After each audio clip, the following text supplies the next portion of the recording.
ABC Sport Digital Radio. Hello, I'm Ned Hall and welcome to the ABC Grandstand Archives look back to the 1986 New South Wales Rugby League Grand Final played at the Sydney Cricket Ground, a cracking match between two old rivals, the Parramatta Eels and the Canterbury Bulldogs. Commentary that day was provided by Alan Marks alongside Reg Gasiner, Mark Levy, Bill McGowan, and involves some speeches after the game as well from the then Prime Minister Bob Hawke. Cracking game of rugby league. Enjoy it. I think the Parramatta forwards, well, obviously they've got to hold that Canterbury pack. I'm not sure if they can keep Kelly and Tunks in check. If they're going to win the grand final, certainly Parramatta are going to have to do that. If it does rain, it's fairly grey here. Well, that'll favour the Bulldog pack. I think Sterling's kicking game may have a little more variation than Terry Lamb again, but nothing in that either. So I think a lot's going to depend on Mick Cronin to be at his best, Steve Ella to be fully fit out there. They have the experience and skill to outgun Michael Hagan and Chris Mortimer and to exploit the good work inside from Sterling and Kenny. I think Parramatta can exploit Phil Sigsworth, the Canterbury fullback. I don't know if he's as secure as he'll need to be, particularly on the kicking game. But all in all, as I said, going for Parramatta, but don't think there'll be too much in it. Thanks, Warren. Let's get a word now from Reg Gasiner. Reg, along with Bob Fulton and Johnny Raper, have been accorded the honour with the chairman of the Australian selectors, Ernie Hamilton, to officiate in the naming of the player of the grand final. And this inaugurates the Clive Churchill medal, which from henceforth will be awarded to the player of the match in the grand final. Reg Gasiner is with us as the referee Mick Stone comes onto the field. Shortly we're going to have the national anthem. Reg, let's get a few words from you first. Yes, Alan, firstly, I'm greatly honoured to be part of the Churchill medal, and I'm really looking forward to being, as I said, to picking my 3-2-1, and be interesting to see just who, in fact, is the player of the grand final. Grand finals are something else. It's been a big build-up the whole week. It's been there's been luncheons, there's been everything out in the respective districts. It's all been excitement. And exciting words we'll get from Reg in a moment. Here's the national anthem.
Let me assure you, Neil Sandback, our technical operator, riding the controls beautifully, but I guess maybe some of the singers could be a little bit more in tune. Anyway, Reg, over to you.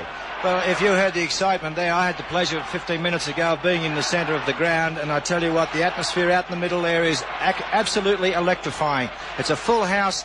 It's out there, and I'm going for Canterbury. The reason being, I think they'll have too much experience for the Parramatta side. I think they'll play it to their pace and slow Parramatta down, watch the defensive pattern, particularly line up Kenny and the outside backs, and I think that Canterbury will go on to win the grand final. Well, the game is underway, and we've got Peter Kelly playing the ball for the Bulldogs after Parramatta kicked off. Canterbury won the toss earlier today, and they've elected to run with this cross breeze. It's a south-easterly breeze, more easterly than southerly, and the ball has gone back to a Canterbury player, Farah, who's kicked downfield.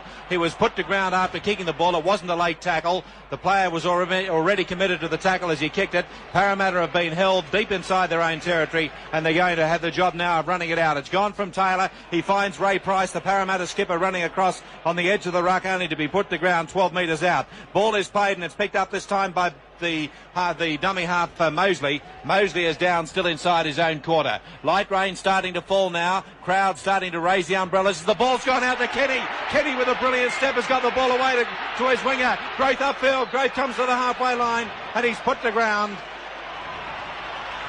Right on the halfway line, the ball is played. That was Ella who made that other run.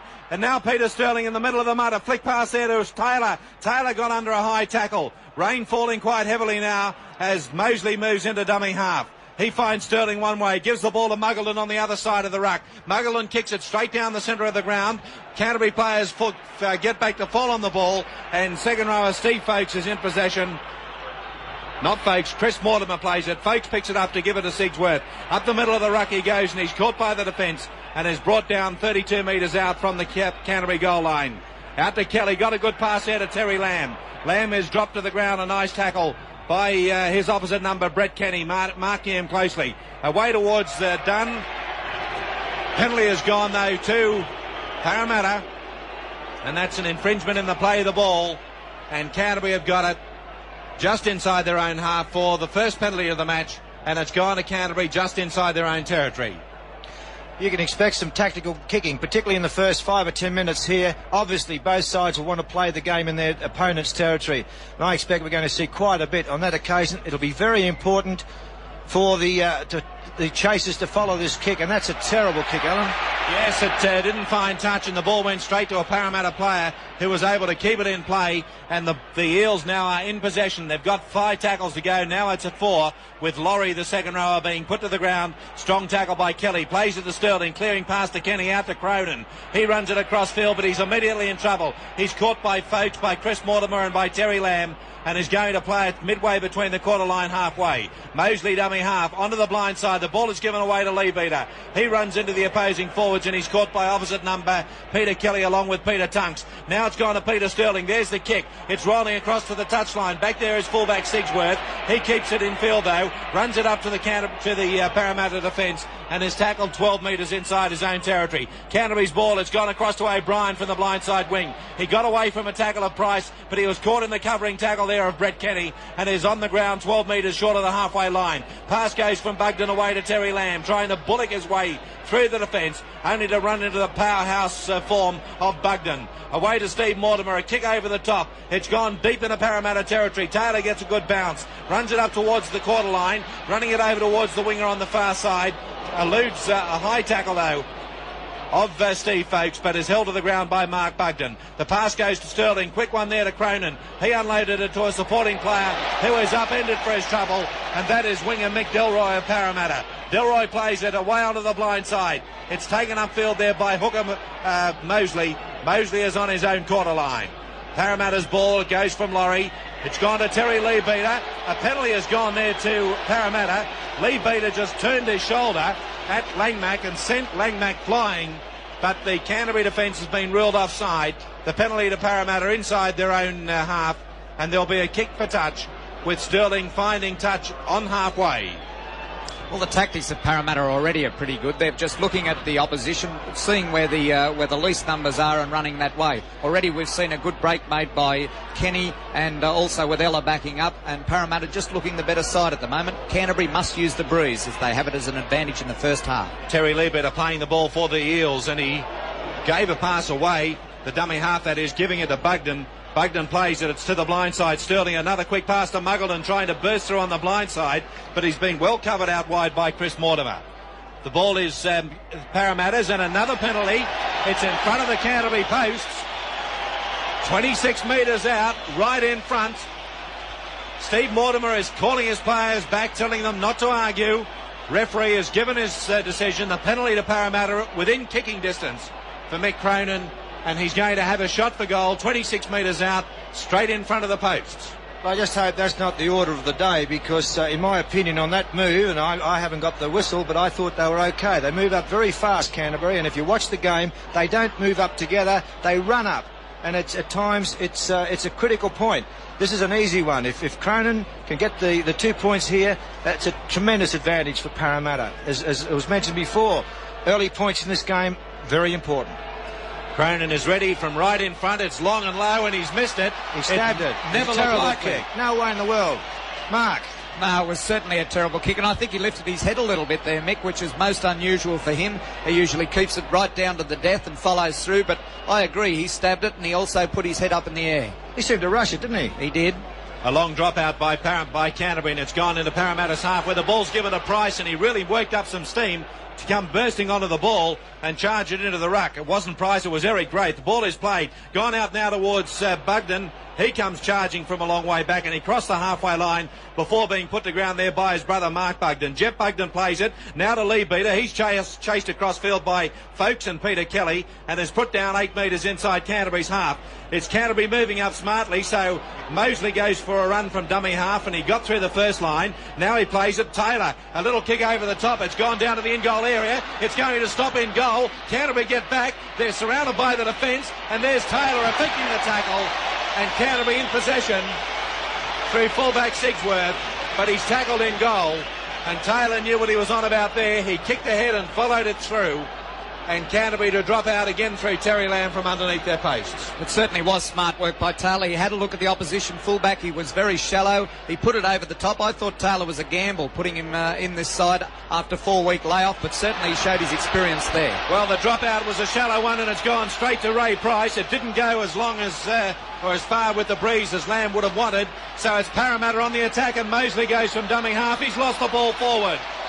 He was only 6 metres out from the line, and it's Canterbury's ball. Fullback Sigsworth will play it. Steve Mortimer to the left-hand side of the field. It was a centre aside, and Mortimer is going to play it practically in front of his own post. He's got his brother Chris Mortimer at dummy half. Picks up the ball, and he sends it onto the shallow pass on the edge of the ruck, and it's still Canterbury, not far out from their own goal line. Ball is played. Steve Mortimer gives it away to a support. Again, coming in close to the edge of the ruck. Canterbury players taking giving no chance for error there. Their passes are shallow. This time it's Farah who puts it onto the boot. And a long kick that goes over the head of Ray Price. The ball is going to touch. Ray Price gets between the touchline and the ball and keeps it in field. It's Eric Graith again who'd follow the kick downfield. It's the third time I've got him wrong so far. But it's Eric Graith who's playing the ball just out from his own quarter line onto Steve Ella, who runs it across field, but he runs into trouble that time as he's put to ground by Peter Tunks and by Langmack. Ella plays the ball, and this time it's Price who's got it and immediately is wrestled to the ground with the ball. Tackler was done, plays it back to Mosley. He dummied there to Lee Beater, but he ran it up himself immediately to be tackled by the defence. It's gone from Taylor onto the blind side. Sterling gave it quickly. Muggleton's kick is downfield. It bounces away from fullback Sigsworth. Now he gets a good bounce. Parramatta players are up onside. They've got the ball. They can't spin it. Ella gives it away now to Sterling. Down to the blind side. Kenny's away, and Kenny is tackled 10 metres out from the goalposts. Kenny only 10 metres out. Plays it back to Laurie. He goes across field. There is a penalty for an infringement in the play of the ball against Langmack, and the penalty to Parramatta 11 metres out from the Canterbury goal line. I think Canterbury would be happy with that penalty because that was terrible football from Sigsworth. He completely made a mess of picking up that ball. I think Gary mentioned earlier there is a doubt there, and well, it's certainly shown up, and I expect that Sigsworth is going to get a lot of work in this game in the next few minutes. Mosley playing the ball for Parramatta. It's gone to Price, back to the blind side. Sterling trying to put Muggleton through a gap on the edge of the ruck. We've got Price and Peter Kelly having a bit of a set-to behind play. It's gone from Laurie on to Sterling out to Kenny. He had Bugden coming alongside, but Bugden would have been offside had he let the pass go. And so the ball is going to be played by Kenny, still 10 metres out from the line. It's Mosley, a long one out to Sterling, another one long one to the backs. Cronin's caught in possession. He gave it back to Taylor by standing in the tackle. Taylor is caught, but he wasn't held. He throws a loose pass off the ground. It's backed up on the far side by winger Delroy, who brings it back to the Canterbury quarter line. It's Delroy playing it back to Mosley, who goes again for dummy half as the defence had run up quickly. One tackle to go, and a penalty to Parramatta. Mosley getting to his feet. He was pushed off balance. Touch judge in from the far side. I think that will relate to the incident earlier between Ray Price and Peter Kelly. But a penalty for the infringement in the play of the ball has already gone to Parramatta right in front of the Canterbury goalposts. Well, I'm going to say it. I think that was a dive, to be quite personal. I didn't think that was warranted a penalty. Mick Stone, I think he was sucked in on that occasion. Yes, I've got to agree with you, Reg. In fact, I thought when Mosley got up, he just took the dive and went straight back down again. If there was any interference from Langmack, it was quite minimal. So Mick Cronin to have another kick for goal. This is the second one in front too. You missed that other one. Yeah, well, he's only 5 metres to the right of the mound that he made previously. I just wonder whether he's learnt. It could well have been grand final nerves that put him off at the first attempt. I think you're right. Well, he's played in enough grand finals, but anyone's entitled to get nervous before 51,000 people. So Cronin is 20 metres out and moving in. Another one that hits the post. It's a shocking kick again by Cronin. And it's hit the post, and Canterbury have got it. 5 metres out from their own goal line. The ball will be played by Steve Mortimer. Mortimer was winded, and he's called for attention from the trainers. Mark? Yes, again, not a good kick. I think Mick's just stabbing at them. He's not keeping his head down. And again, I think it's grand final nerves. I was going to say just before the kick that certainly Mick Cronin, of all people, would be one person that would learn from his first mistake and know exactly why he didn't kick the ball well. He didn't. And in fact, Canterbury have been let off the hook again.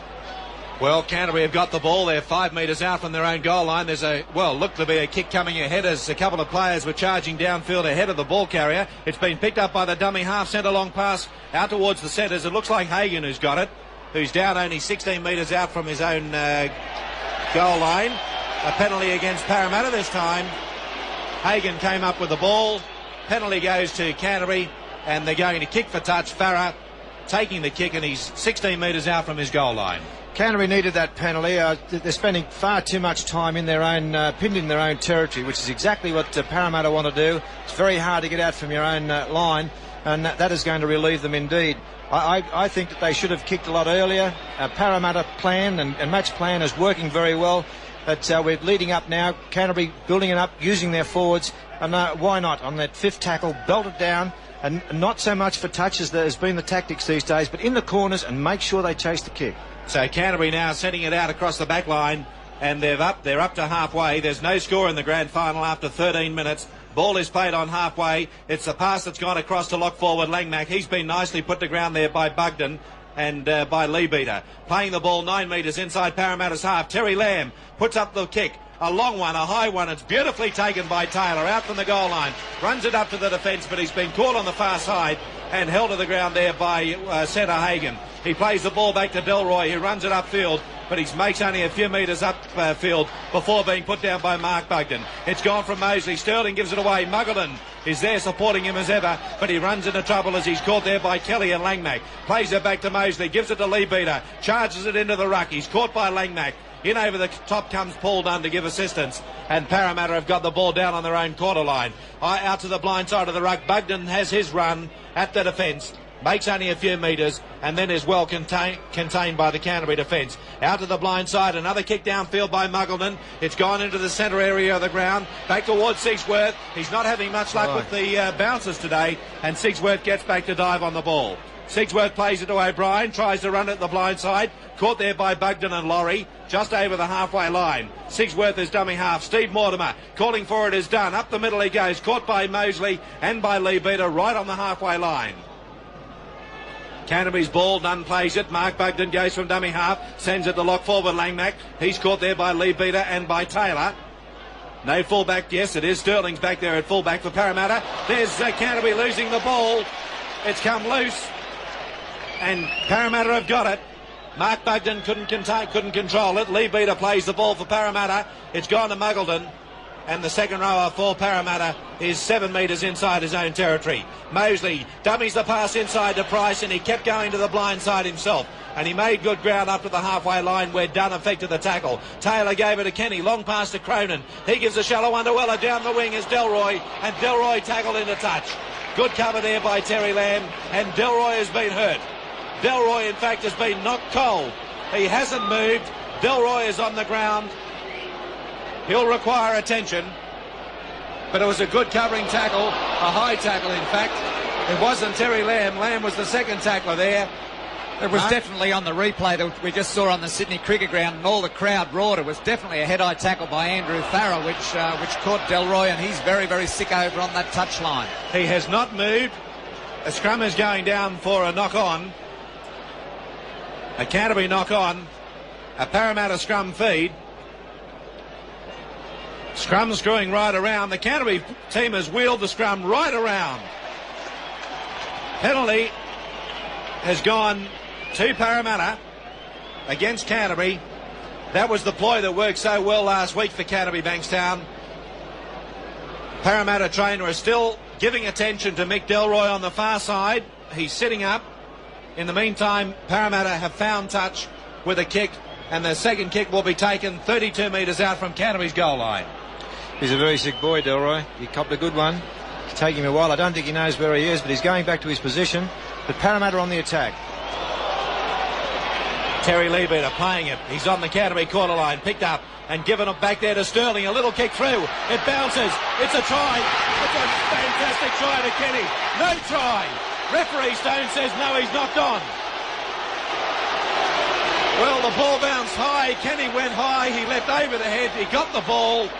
And as he crashed to ground, the ball must have come loose. Well, I thought it looked all right to me against Sigsworth. I thought Kenny went over the top of Sigsworth, and I thought he grounded it. It looked all right to me. Well, it looked very close, but we've got to be critical of Phil Sigsworth. He's taking an age to get to the ball, whether it be in the air or on the ground. He's performing very poorly, and I'm sure if this continues that Coach Warren Ryan will look at somebody else. Fair dinkum, Sigsworth, Mark, he was slow. He lost the ball before. He's hesitating, giving Parramatta the chance to get onto that ball. I think Parramatta were a bit unlucky there. Well, I'd like to have a look at that head-on shot about that try. It looked all right just from side on, but then referee Stone was right on the spot. It's a Parramatta ball now as the kick by Canterbury is centred deep downfield into Parramatta's territory. And it's going to be played by Muggle, and the ball comes to the open side. Sterling tries the little kick through again. It bounces nicely for Sigsworth. This time he's got it okay. Tries to use his feet to step around the defence, but he's been tackled on the halfway line. It's Canterbury's ball. O'Brien sends his pass. Steve Mortimer gave it away to Folkes. He's caught by Price. Good tackle.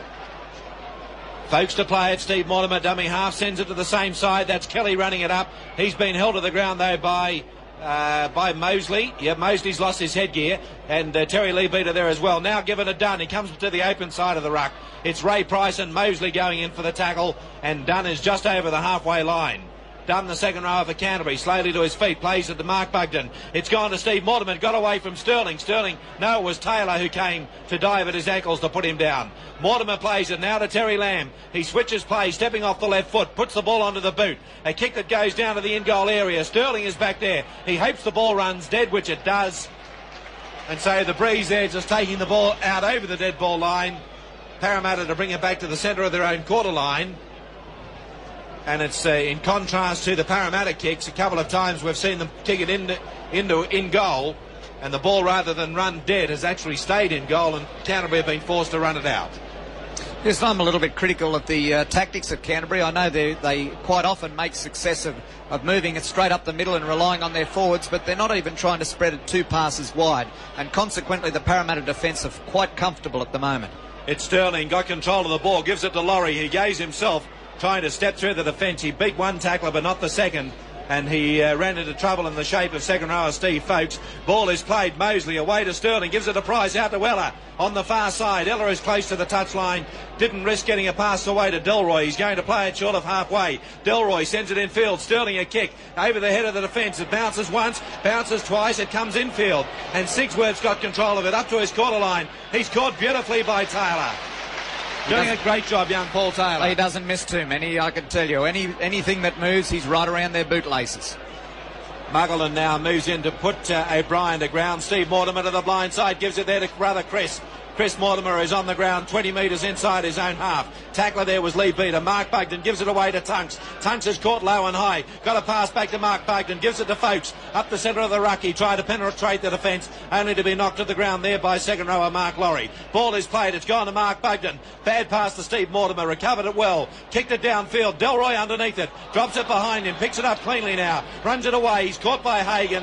Wrestled to the ground though. 30 metres out from the Parramatta goal line. Peter Sterling dummy half.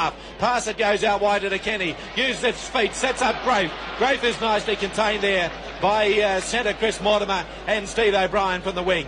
It's gone from Mosley on to Sterling, out to Weller. Contained He got away, got a pass to Price, out to an overlap. They've got it away now. The Muggleton gives it away to Delroy. Delroy is down the halfway. He's picked up in cover there by Terry Lamb.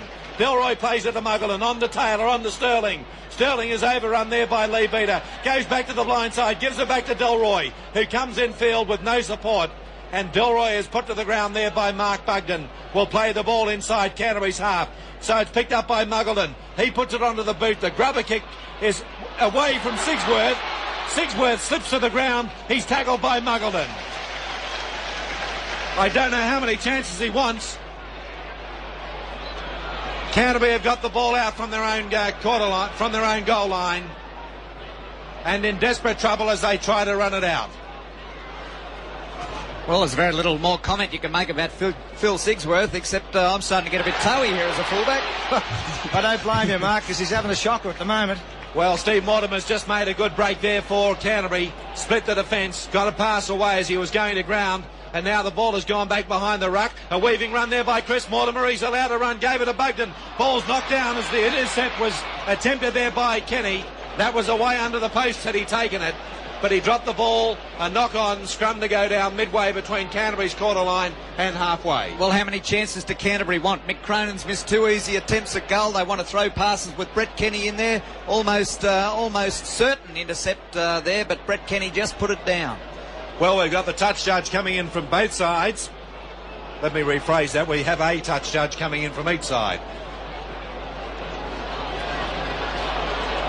They've each made a report to referee Mick Stone, and a scrum is going down. It's a Canterbury scrum feed put in by Steve Mortimer. It comes out Canterbury side. It's dived on there by Sigsworth, who is standing up in an attacking position on the blind side. Steve Mortimer got a pass to Terry Lamb. Tries to step around the defence of Laurie. The ball's gone loose. Dived out on the ground by Canterbury. They've still got it. Ball to be played there by Dunn. Away to Steve Folkes. He runs into the blind side. Got support there. Folkes couldn't unload the pass. And it's played now by Langmack on halfway. Canterbury starting to use their forwards with a little bit more impression now, as Tunks has the ball stolen from him by Lee Beater, and Canterbury will get a penalty. I'm amazed that Parramatta haven't got points on the board, because the honours go to them. They've tried everything, they're attacked, but Canterbury have been able to hold them. It was noticeable also that Ray Price was out of the action for a couple of minutes, very, very groggy, and he copped a good one. It took him a long time to get back into that Parramatta defensive lineup. Canterbury, if they keep grinding away, I think they'll be quite happy with the way things are going. They're now going to attack. They'll have the opportunity. And this is about the first time in the game they've been close to the line. And watch this one. Yeah, we've had 24 minutes of the game. There's no score. Canterbury, though, for the first time in the match, are on the attack. They're very dangerous as they get this close. As Kelly gives it away to O'Brien. O'Brien is close to the line. Watch the blindside play. O'Brien came up very quickly. He's going to play the ball close to the line. Or is it Lamb? The ball was Terry Lamb that time, and Lamb is pushed backwards. Ball to be played now by Kelly, and trying to dive through. Peter Tunks was who played the ball, and trying to dive through was Hooker Bugden. A long pass, and again an attempted intercept by Kenny. Kenny is knocked on, and that was an intended long pass to the blind side. Kenny was alert to it. He couldn't quite hold the intercept, and a scrum to go down 8 metres out. I think Canterbury have got to watch that. That's the second time Kenny's been sniffing those passes. He's looking for it all the time. If he'd have taken that one, it was the length of the field try. They've got to watch it. As Mark rightly said, watch the blind side. Canterbury, that's where they're going to look. Langmack particularly on that side, looking for his flatmate O'Brien. The combination, they've done it before. And this is problem time for Parramatta. Reg, for mine, Parramatta have been using the blindside more effectively than Canterbury, but it is a traditional Canterbury ploy, and they'll use it as much as possible. Canterbury win the scrum close to the line. There's a long pass that's gone out, and it's a little switch in play as Hagan stands in the tackle, but he's caught by Taylor and Price. 10 metres out from the Parramatta goal line. Away goes O'Brien. O'Brien has burst his way down to within 2 metres of the goal line. Canterbury on the attack. No score yet. It's gone from Bugden. Steve Mortimer weaving his way around in the ruck. He's dropped to the ground there by Paul Taylor. Played quickly. Mark Bugden to the blind side. It's gone out to Langmack. He's got support in O'Brien, and O'Brien is crunched to the ground there by Graith and Price and pushed into touch. What a tackle. Price and Graith. Bugden was there as well, but they just barreled him into touch, and a scrum to go down with a Parramatta feed. 8 metres out. Ball comes out of the Parramatta side of the scrum, and Peter Sterling is tackled by O'Brien and Steve Mortimer. Eric Wraith is dummy half, and quite predictably he runs it away from the dummy half, but he's tackled there by Langmack. It's Grave playing it. Dummy half is Mosley, and Mick Mosley, the Parramatta hooker, is down short of the quarter line. A pass that goes across field to second rower Laurie, and Laurie can't make any ground. Nice tackle there by Paul Dunn. Ball played. Taylor to Sterling. A kick from inside his own quarter. A long one that's away from Sigsworth. Sigsworth drops back to pick it up. He brings it back towards the halfway line. Only to be picked off in the tackle there by Taylor. Out to Steve Mortimer now inside the Canterbury half, where O'Brien is the recipient of the pass, and O'Brien is tackled on the halfway line. Mark Bugden onto the open side. Steve Folkes has it. Passes he was going to ground. It's gone now to Dunn, who is immediately wrapped up by Lee Beater and thrown back onto his back. Ball played. Dummy half Bugden gave it away to Kelly. It's gone loose. Parramatta ball. Mosley's got it on halfway. The tackler there was Taylor. Rake 4 in the play of the ball by Canterbury. It's a penalty. He's entitled to the rake for the ball, but he was also hanging on to the ball player. And referee Mick Stone has given the penalty there to Parramatta in the centre of halfway. No score in the 1986 grand final, 13 minutes before half-time. Well, that's one of the rules I've been critical of. They've been used quite often in the semi-final of holding onto the player in order to try and rake the ball back. It's not on. I'm glad referee Stone has pinged them. So Parramatta's ball now, 12 metres inside Canterbury's half. It's played. Mosley gives it away. Sterling out to Laurie it was. On to Kenny, trying to run around his man, but he was well contained on the far side by Folkes and by Hagan. So he plays the ball quickly. The dummy half is Laurie, allowed to run. Now he's nicely caught by Peter Kelly, 10 metres inside Canterbury's half. Plays it to Mosley. Pass goes now to Sterling. Another kick downfield. Just angling it towards the corner. It's in goal. Will it go dead? Yes, it does. Just goes out over the dead ball line, and Canterbury now will restart from the centre of their own quarter line. 12 minutes before half-time. No score between Parramatta and Canterbury. It's a typical grand final, there's no doubt about that. We've had 28 minutes of football, we've got no points on the board, and it's grinding stuff. Canterbury, as I said before, I'm surprised that Parramatta haven't got points on the board. Their attack has been superior to Canterbury, but Canterbury, all they're prepared to do is to just grind away, take it away in their forwards. Nothing spectacular. I'm surprised that they haven't kicked more, but at the moment it's 0-0, and the longer this game goes, I feel that the better chance of Canterbury gaining control. And we've just seen a good tackle by Lee Beater on Kelly, and then followed it up with another tackle on Bugden. Meantime, Canterbury on the attack, where it's gone to Langmack. Got a pass away. It's gone from Steve Mortimer away to Sigsworth. Nearly breaks the defence, and again nearly intercepted there by Taylor that time. The pass went loose at the ruck. Taylor got hands to it, knocked it to the ground. Canterbury regained, knocked on, scrum for the knock-on. It should be a Canterbury feed. Most surprising, some of the mistakes that Canterbury are making. They're pushing passes, which is most unlike them, particularly in a tense, tight game. Well, Steve Mortimer, I don't think, was sure who was to feed that. In fact, it might well be Parramatta's feed. It's a little bit of dropsy football here. Now, it's going to be Mortimer's feed, but the whistle blows, as you heard. Now, just let me say, I've had now, Kelly's been called out for speaking back of the referee. I've had the glasses on a few of the scrums. Bugden has been packing in a number of times with a loose arm. He's been penalised, and Kelly objected to the decision and said something to referee Stone, who quickly told him to shut up. Parramatta get the penalty, and Sterling, with a good kick, finds touch 15 metres inside Canterbury's half. Parramatta go back onto the attack. Mick Mosley is 30 metres out from the Canterbury goal line. Plays it to Price, who gave it there to Lee Beater. Lee Beater got a knee in the kidneys there from Kelly, and Lee Beater is on the ground. Now that one did hurt. He's got the ball and he moves around on the ground and holds his kidney region. He's been doing a lot of work, Terry Lee Beater, too, and already he's made 17 tackles in this first half and has taken the ball up relentlessly. He's having a great game. 10 minutes to go. The clock has stopped at the 10-minute mark in the first half. The results of the earlier grade grand finals. The under-23s went to South Sydney. They defeated Penrith by 13 points to 0. And the reserve grade went to Eastern Suburbs. They defeated Parramatta by 10 points to 2.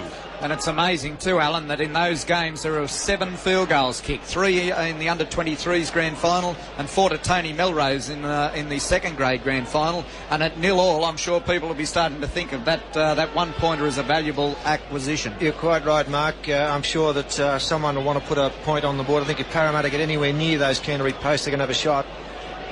At the moment, it's 0-0. We've got 10 minutes to go before half-time. Be nice to go in leading. Well, look, Terry Leadbeater is still receiving attention. I again had the glasses on that incident, and let me assure you, there was very, very much the point of a knee striking him in the kidney area, and it's no wonder with the power of the impact that he's taking some time to recover. Anyway, it gives us the opportunity to go across to Bill McGowan and get some details of the statistics of the first half so far. Bill?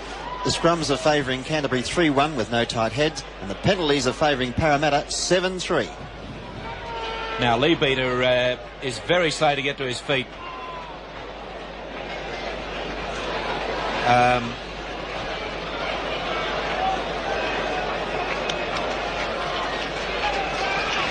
Leadbeater gets up and he looks across at the Canterbury marker. He knows who was involved.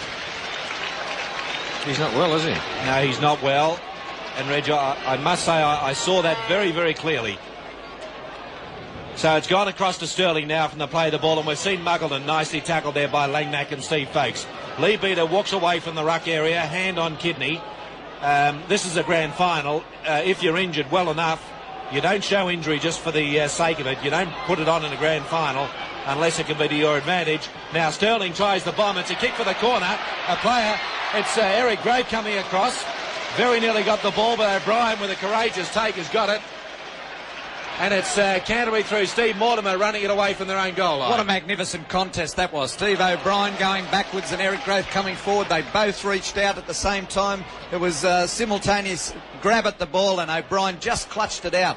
Very close to another Parramatta chance for a try. Well, it was only 2 metres away from the goal line, and all Grove had to do was take it and fall over the line. It would have been a try.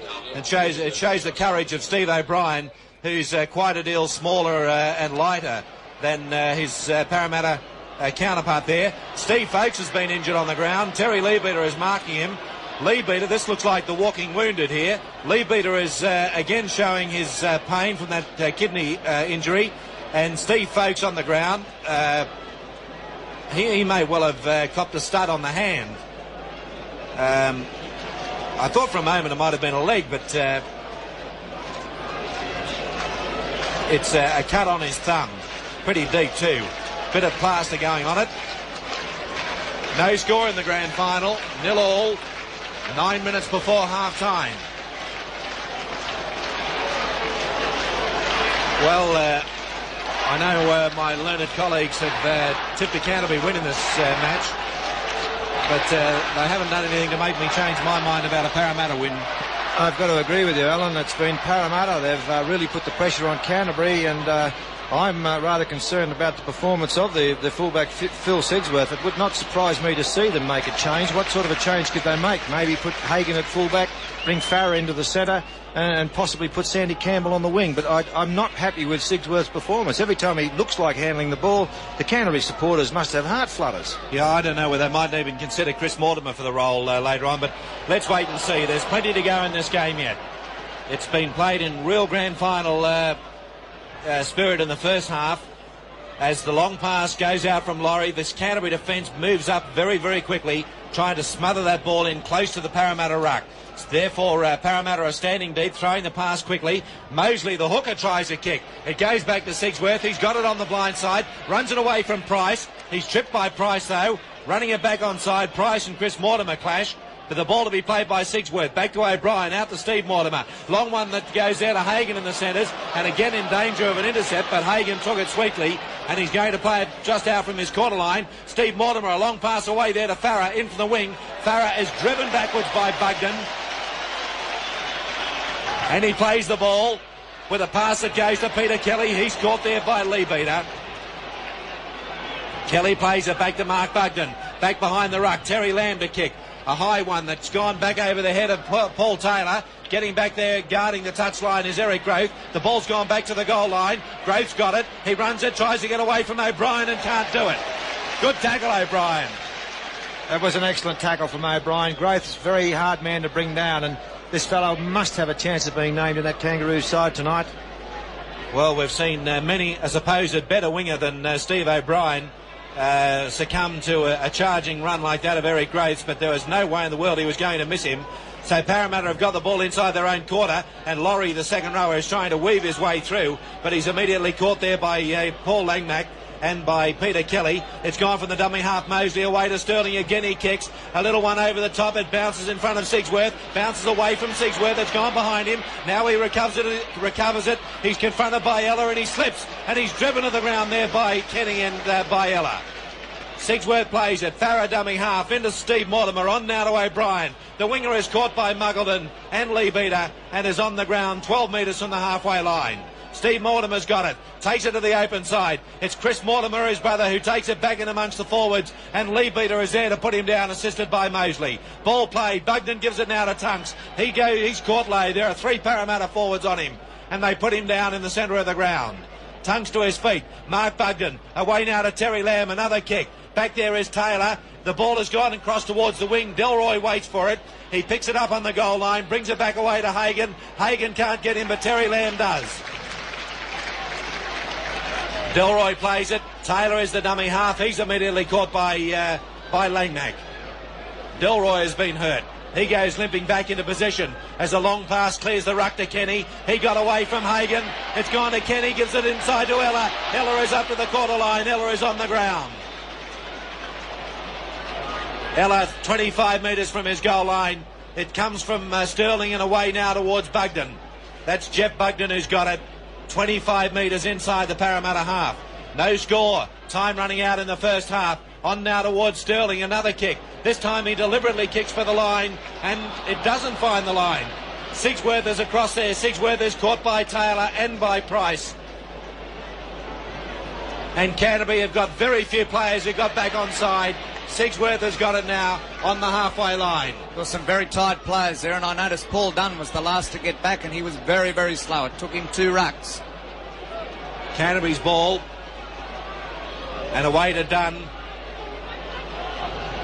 Dunn is tackled midway between Parramatta's quarter line halfway. Steve Folkes on now to Tunks. Open side of the ruck. Wrestled to the ground there by Muggleton and Mosley. That's tackle number 5 against Canterbury. Surely they'll kick now. It's gone to Terry Lamb. A little kick through, a left foot kick. It's gone beautifully to Ella. Ella takes it nicely. Runs it into the defence, but he can't beat O'Brien's tackle. And O'Brien holds him down. Plays it to Cronin, gives it to Sterling. Outside is Kenny. Got support there in Price. Eludes the defence. A loose man in Delroy. Delroy up to the quarter line, but he's caught and thrown to the ground there by Farah. Delroy plays it to Price. Goes from the ruck himself. Stands in the tackle, but he won't risk a pass there. And wrestled down by Kelly. Now the touch judge is in. Mosley has thrown Kelly off. I would venture to say Kelly might get some time in the sin bin here. It's Steve Mortimer being called out with Kelly. This is his third caution. Price had the ball. Kelly involved in the tackle. The touch judge came in immediately. And 10 minutes in the sin bin.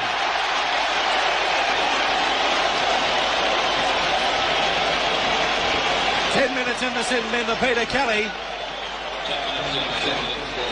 Just let me say something else.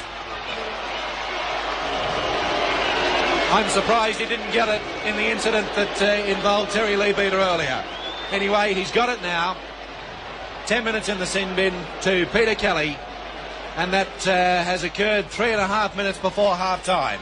Stevie Mortimer not very happy at all. He's talking to the referee, Mick Stone, asking him why. He's obviously got his answer, but that's the sort of thing that can break the deadlock here. It is 0-0, typical grand final stuff, very, very tight. Now Canterbury find themselves down with only 12 men.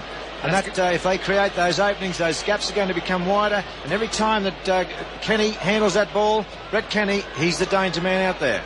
They've decided to throw it around a bit more, Parramatta too, and it's Kenny and Ella that are being the men that are getting the ball, and it's their opportunity. 13 against 12 now, big opportunity for Parramatta. So Parramatta with an extra man, and the fact that is against them, They've got 2.5 minutes before half-time. Well, let's see if the Canterbury defence can hold on now as the ball is taken up strongly there by Muggleton. He's down on the Canterbury quarter line. It's gone to the blind side. Sterling's through. Sterling had Kenny there and he was bumped to the ground by Tunks. He went to slip the pass away to Kenny and Tunks got to him. Muggleton now back to the blind side. Parramatta on the boil. Mosley pass to Kenny. He gives it away out wide to Cronin. Cronin runs to the wing. He's got it to Grove. Grove going for the corner, but he's tackled into touch. Terry Lamb and Sigsworth and Steve O'Brien putting him out. And a scrum to go down just out from the Canterbury goal line. Grace hurt. Well, it was great work by Brett Kenny, who just held the ball up. Mick Cronin came around and then the long pass to Growth. And good cover defence by Steve Mortimer again. He just gave, he ankle tapped him and then two players came over the top to get Eric Growth in the long run. But good work by Parramatta again. They're prepared to throw the ball around. They have to. 12 men against 13. Parramatta likely to go in at half-time only at 0-0. But by the same token, they're attempting to do something. Well, Parramatta have won the scrum. It was a 5-man pack set by Canterbury. Parramatta wheeled the scrum and they came up with the ball through Price. There is a penalty. Steve Mortimer has been dropped to the ground. Parramatta didn't want the penalty. Ray Price flattened Steve Mortimer. Mortimer would not get off him. Referee Stone awarded the penalty to Parramatta for that infringement. Price, anxious to get to his feet to play the ball, knocked Mortimer away. Parramatta would prefer to have played the ball, I feel, but they've got a penalty, and it's another kick for goal by Cronin. Well, of course, referee Stone has already pinged Canterbury for that sort of offence. Canterbury can consider themselves lucky that they're not down to 11 men. Professional foul. Steve Mortimer could have got 10 minutes as well. So Mick Cronin to have the kick for goal. And he's placed the ball 11 metres in from touch. He's missed with two previous attempts.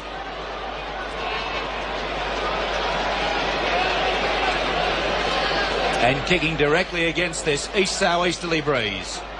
His first two kicks have been nowhere near the mark. This is not in front. He takes a longer run up. Is it a smoother kick? It's on the way. It looks better. And it's 2 points.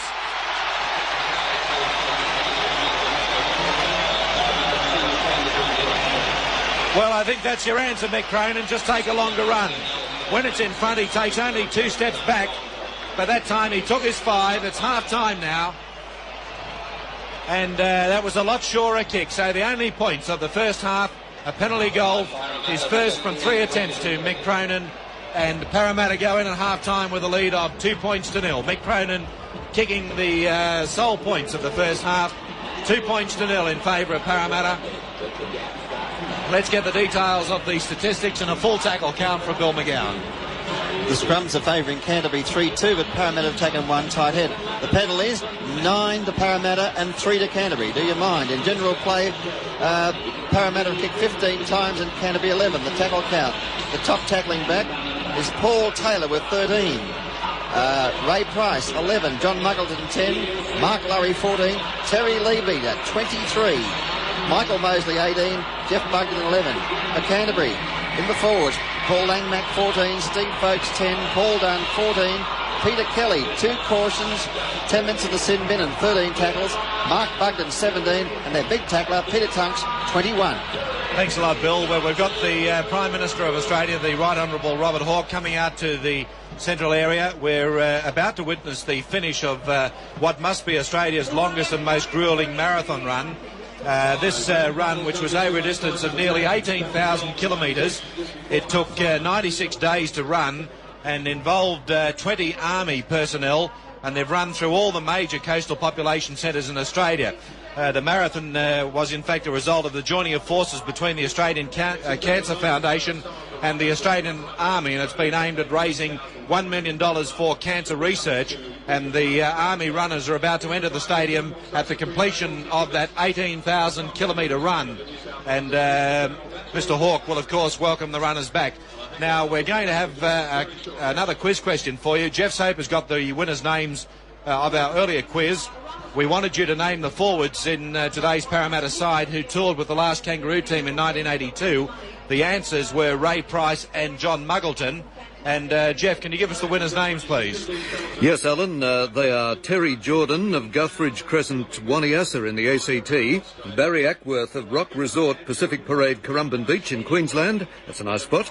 Peter Radford of Harlan Street, Fairlight, and Jay Sudgeon of Allwood Crescent, Lugano. They were the first 4 people on the phone with the correct answer to our first quiz this afternoon, and each of those listeners will receive one of the fine sporting books or cassettes from ABC Merchandising. Thanks, Jeff. Well, we're going to have another quiz now, and this is a special prize. One winner only for this one again today, and we're going to give away a set of 2 videotapes called The Skills of Rugby League. They are outstanding tapes on the skills of the game of rugby league, and I'm sure they'll be a great benefit to whoever wins them and can perhaps donate them to a junior football club. We want you to name the present Sydney first grade coach, that is a coach who coached a first grade side in Sydney in the 1986 season, who played in the 1963 grand final. So name a present Sydney first grade coach who played in the 1963 grand final, and the numbers to ring 339 2244, 339 2244, and the toll-free number is 008 0 22266, 008 0 22266 for that set of those 2 coaching videotapes on the skills of rugby league. Well, Mr. Hawke, just greeting the runners, those 20 Army runners who have competed in that marathon. 18,000 kilometres, 94 days to run, and it's a route that's taken them right around the coastal fringe of Australia, and that includes a stint across the Tasman. Obviously, they didn't run across the Tasman, but Tasmania included in that around Australia relay. Well, time now with the score at 2-0 in favour of Parramatta at half-time to get some opinions about the first half. And firstly, let's take you to Mark Levy. Well, it's 2-0 in favour of Parramatta. A Cronin goal in the 39th minute, but it could have been a lot more points in favour of Parramatta. There were 2 early penalty goal attempts missed by Mick Cronin, and the opportunity to put points on the board was missed. They were simple ones. They were right in front. Mick Cronin just lifted his head. He didn't take his time. He didn't take a long run-up, and consequently he missed them. Grand final nerves? I don't know. It doesn't seem right for Mick Cronin to be missing goals from in front.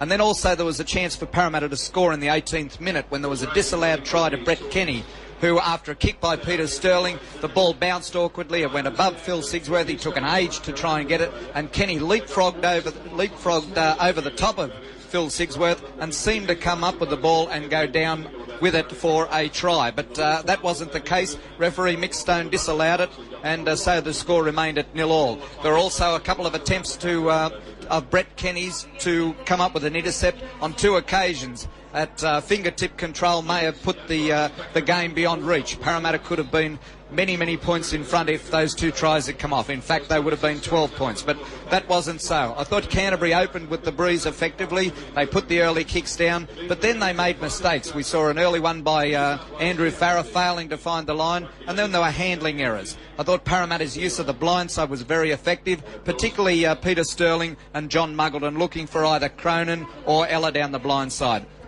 Canterbury, on the other hand, attempted to bash and barge their way upfield. Parramatta replied by throwing the ball wider, spreading the defence, and making Canterbury a little bit unsure of themselves, not only in close but out wide. But still, the Canterbury defence, to their credit, has held. I think the Parramatta kicking game is much superior. Their support play also is much superior. We saw Peter Kelly cautioned a couple of times and sin bin finally in the 37th minute, and Parramatta will go into the second half with 13 men as opposed to Canterbury's 12. A great defensive effort by both sides, obviously. I've enjoyed the kicking game of Sterling and the directional play. Jeff Bugden and Terry Lebeater have been superb in the front row, and Brett Kenny also has played well. I've enjoyed Muggleton's performance, particularly down the blind side. Mick Cronin has been quiet. For Canterbury, I think their best have been Chris Mortimer and Steve O'Brien out wide, and Tunks and Bugden are doing a lot of the hard work in close. Mark Levy. All right, his thoughts on the first half, Reg Gasiner. I think it's a typical grand final as we expected. We knew it was going to be tight. Parramatta go in with a lead of 2-0. They deserve to be leading. I'm surprised that they're not leading by more points. They had the opportunity. I do think, I must say, that from the sideline, that Kenny try looked to be a try to me. Sigsworth not having a happy first half. He's been so slow to get to the ball. He doesn't appear to want it. He's hesitating, and when it was kicked through by Sterling again, so painfully slow. Kenny, he's not. He was onto that ball. He went in the air over the top of Sigsworth, won the race for the ball. McStone on the spot said no, it was a no try. Looked very close to me, but then again, it's the referee's decision. I think their kicking game's been excellent.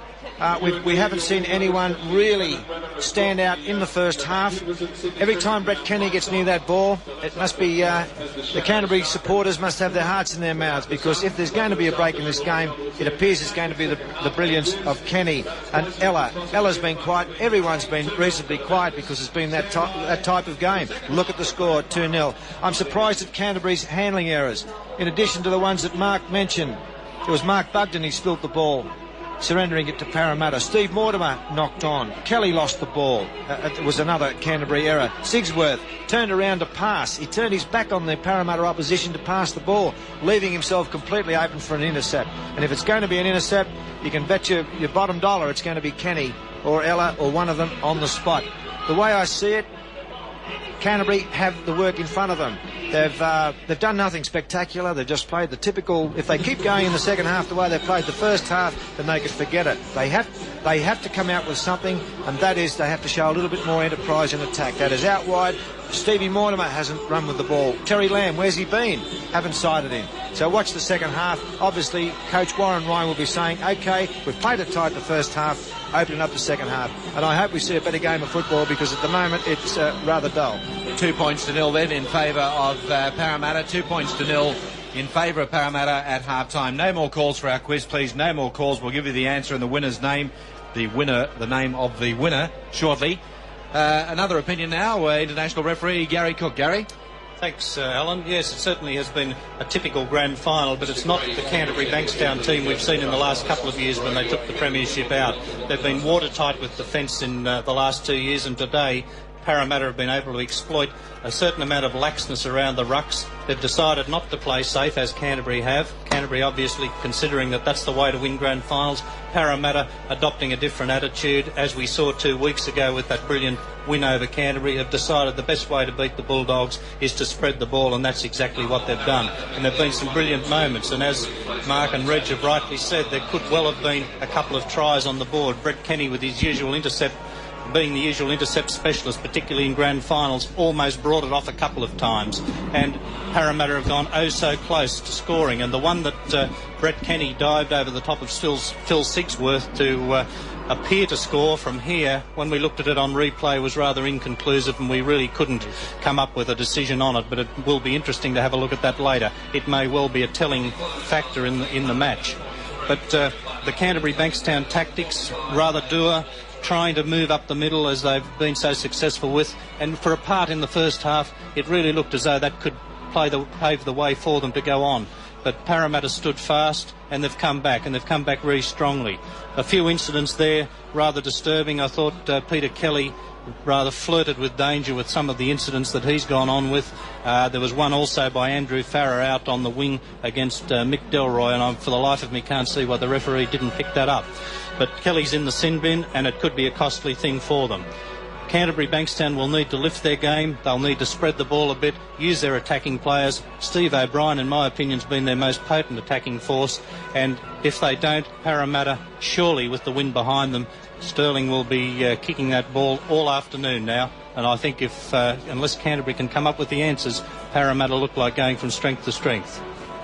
Thanks, Gary. The official attendance here, incidentally, 45,843. 45,843 is the official attendance for the 1986 Grand Final. Just before we go across to Warren Boland, we've given you that second quiz, the winner of which will receive those 2 coaching videotapes, the Rugby League Skills 2 videotapes. We wanted you to name the present Sydney first grade coach who played in the 1963 Grand Final. It's one many people might not have thought about. His name was Jack Gibson, and he played for Western Suburbs against St George in 1963. So Jack Gibson was the name we wanted to win the quiz, and let's get the lucky winner's name. Jeff Saper. Yes, Alan, congratulations. It is to Paul Wand of Glen Road, Oakley in New South Wales. Paul Wand, Glen Road, Oakley, New South Wales, the winner of the Rugby League Skills video cassettes. Thanks, Jeff. At half-time, Parramatta are leading Canterbury Bankstown by 2-0. 1 goal from 3 attempts by Mick Cronin, the only score in the first half. What's the best thing in the world that's also on the ABC Listen app? The footy! This season, get your footy live and ad-free on the ABC Listen app. AFL, NRL, men's, women's. Whatever you fix, we've got you covered. She's got it! Bye-bye! See you later! Every goal, try, mark and tackle. Called by ABC Sports' expert commentary team. AFL and NRL, live and ad-free. Get it on the ABC Listen app. ABC Sport Digital Radio. Your home of football. Grandstand Digital. ABC Grandstand. NRL replays. Let's get the view of a Northerner. Here's Warren Boland. Warren, how did you see the first half? Well, Alan, the fact is that Parramatta could easily be leading this game 12-0, but when you look at the scoreboard, it's 2-0 and Canterbury is still in the match. The Parramatta forwards are on top at the moment. They're blotting out the Canterbury pack, but I think the key to the Parramatta success at the moment is their kicking game and their chasers. Taylor and Kenny are getting through on that ball, putting the pressure on Sigsworth and the other Canterbury players. They're kicking infield away from the sideline, and the ball is bouncing around at awkward angles. They're chasing from marker as well, putting pressure on Farrer, and Canterbury haven't been able to handle that aspect of the game. Canterbury aren't out of it by any means. They showed some spark midway through the first half. They gained momentum, but then they lost that surge, and their back line is just not functioning, but they're certainly not out of it with the scoreline of only 2-0. Of course, Parramatta have that win in the second half.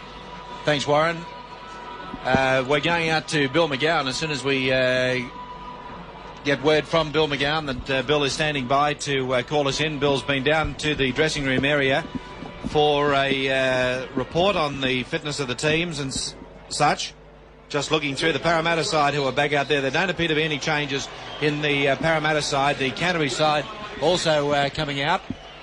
And as I said, as soon as we get word from Bill that Bill would have been into the dressing rooms and got a report on the fitness of the players. And in fact, there is a change in the Parramatta side. And it looks as though their winger Delroy is not there. Delroy has not come out. And he's been replaced by Chalmers, is it? Tony Chalmers. Yeah, Tony Chalmers. Okay, so that's one change in the Parramatta side that has been necessitated with an injury to Mick Delroy. And no changes are evident in the Canterbury side. So 2-0 is the score. And we've got the Parramatta side lined out, ready to receive the ball, and Parramatta will have, well, in fact, look, I don't think they're going to have the advantage of the breeze. This breeze has sprung right around.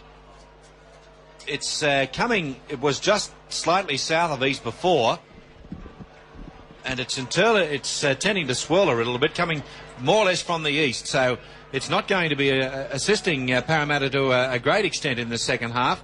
In the meantime, the ball has gone out to Chalmers from the kick-off.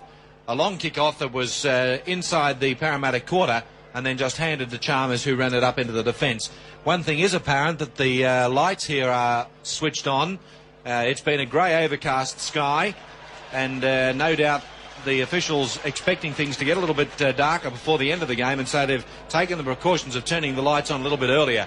There's Peter Sterling with another kick that puts play deep into Canterbury's territory.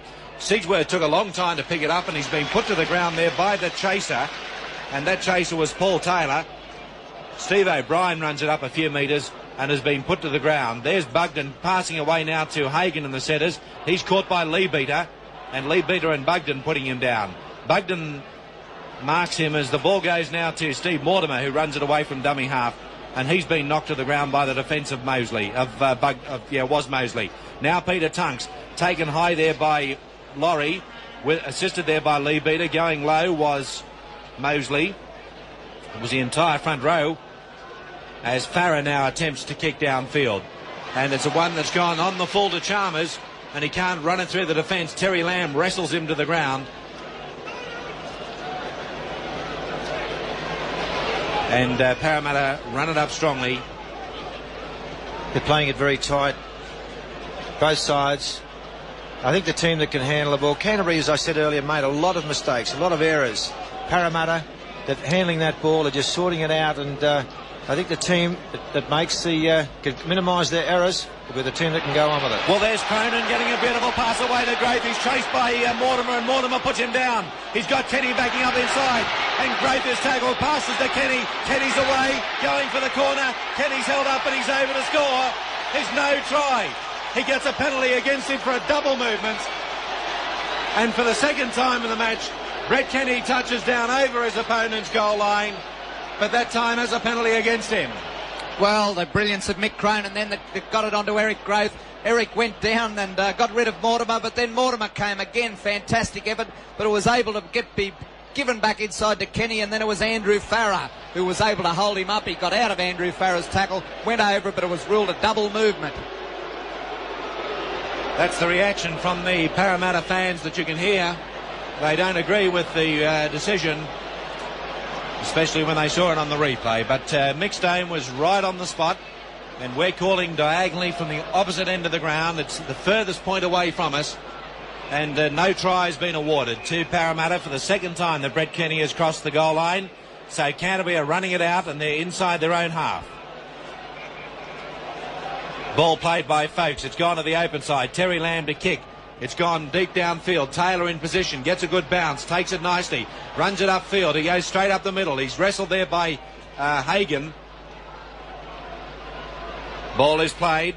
Mosley sends it to the open side. It's Sterling giving it away to Cronin. He pushes away from Lamb. Gave the ball back to Chalmers. Chalmers caught by Lamb and Tunks.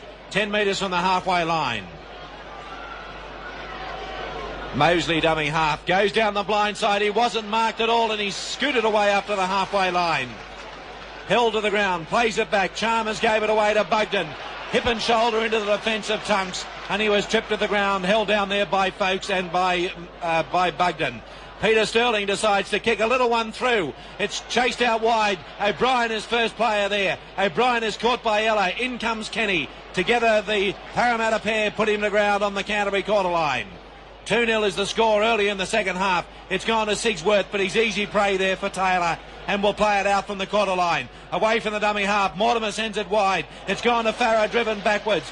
Good strong defence there by the Parramatta defence of Bugden. Steve Mortimer scoots it away. He's too fast. He gave a pass out to his brother Chris, who's been pegged off out wide there by Steve Ella. Steve Mortimer passes away now to Dunn. Dunn has the ball dropped by Bugden, who wasn't expecting the pass. Bugden recovered. A scrum for the knock-on to go down.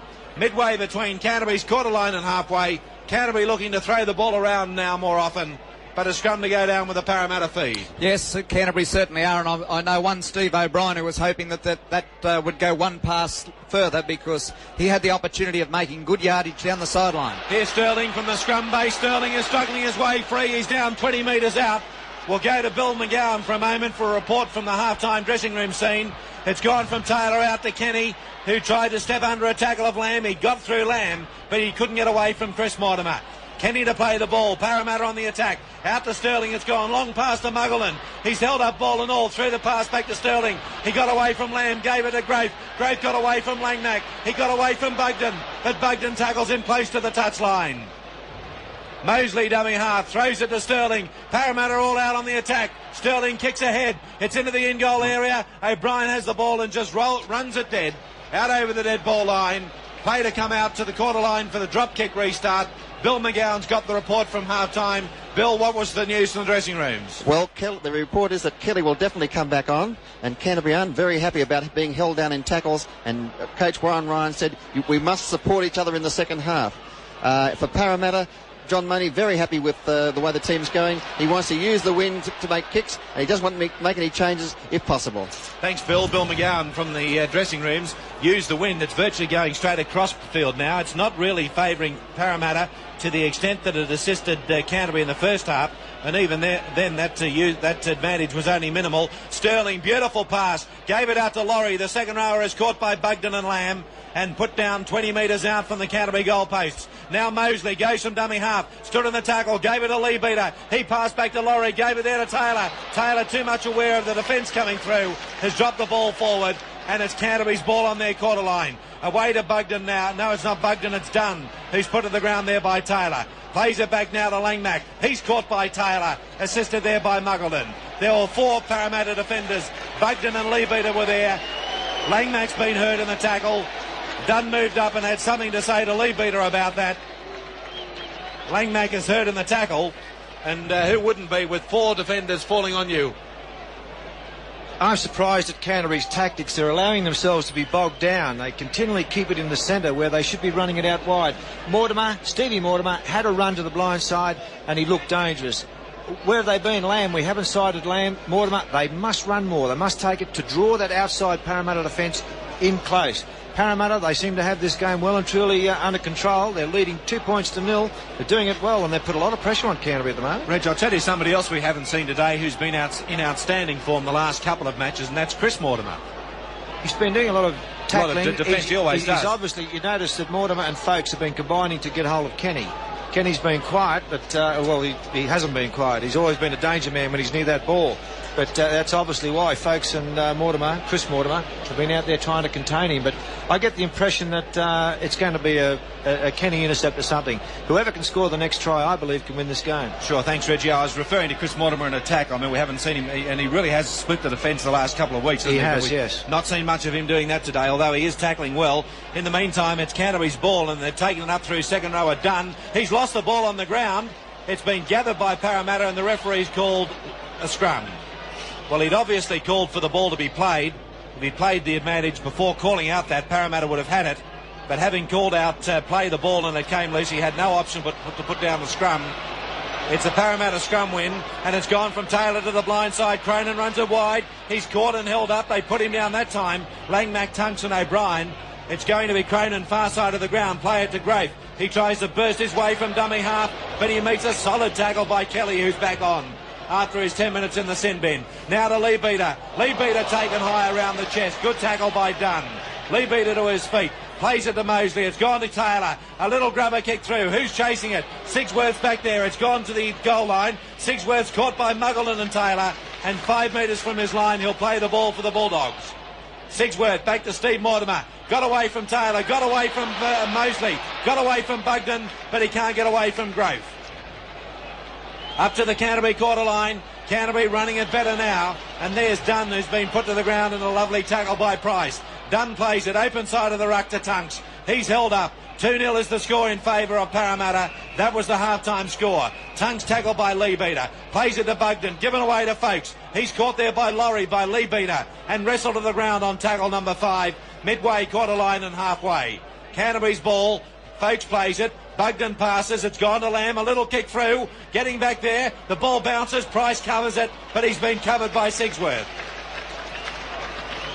Ray Price, just short of his halfway.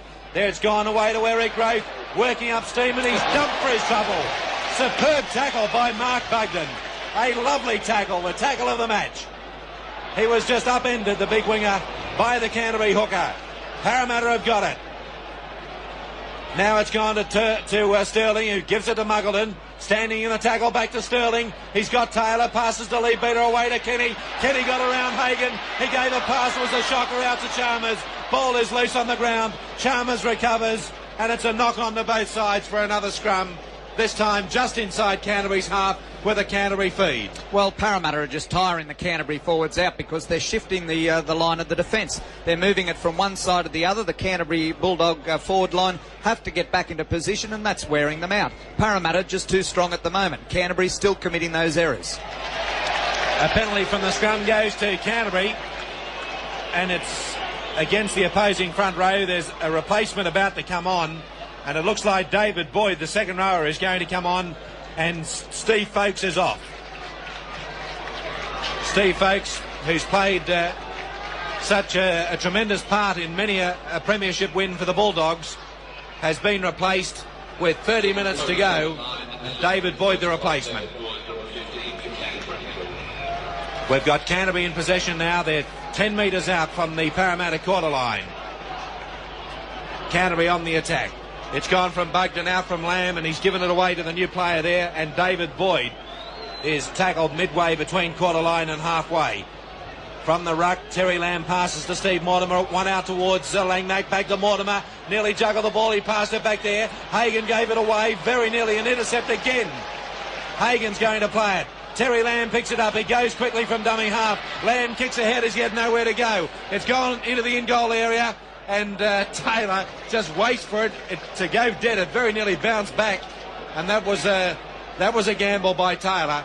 It only had to bounce on the point and come backwards. He was in trouble, but it bounced the right way for him, out over the dead ball line. Parramatta to restart with the quarter line tap kick. Well, it was very casual by Paul Taylor, but I thought there was a degree of frustration in the kick. Terry Lamb was running one way, came back the other, couldn't find anybody. Instead of having a go himself, he decided to kick. He hasn't done enough in this game, Terry Lamb. He's got to get his support play together. He's got to look for the breaks himself, because he is a man capable of turning the tide. We've got John Muggleton playing the ball for Parramatta. The pass goes from Sterling out now to Laurie. No way up the middle. He runs into trouble in the shape of Dunn and Peter Kelly, but he's 20 metres from halfway. Ball to be played from Mosley out to Sterling. He's got Price outside, but he kicks instead. A long kick that goes to Sigsworth. Again wrong-footed by the bounce. He gets it inside his own quarter, runs it to the quarter line. He's been pursued downfield by the defence. Runs straight into Kenny, who barrels in with a nice tackle assisted by Mosley. Mosley having a top game here for the Parramatta Eels today. Farah has been tackled there by Bugden. He's 15 metres inside Canterbury's half. The pass goes to Langmack. Caught by Taylor. Got a pass wasn't off the ground, but he was going to ground. And it's now Mark Bugden to play it. Tackled there by Mosley. Pass goes from Steve Mortimer. Shallow pass to Peter Kelly. Caught there by Lee Beater. Wrestled to the ground, assisted by Mosley. 8 metres from the halfway line. Kelly plays it. Steve Mortimer runs from dummy half. He's away up the middle. He kicks ahead. He's over the head. Running back there is Growth, and there'll be a penalty in front. Mortimer tackled after kicking the ball. A penalty in front of the Parramatta posts.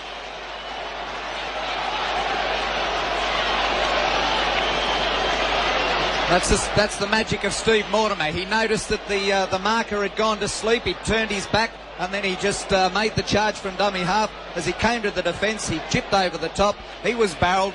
Deserved penalty to Canterbury. It's right in front of the Parramatta posts, and Terry Lamb, the leading point scorer for 1986, shouldn't have any trouble with this. But we said that about Mick Cronin with his first 2 attempts. But he's only 15 metres out and practically in line with the left hand upright.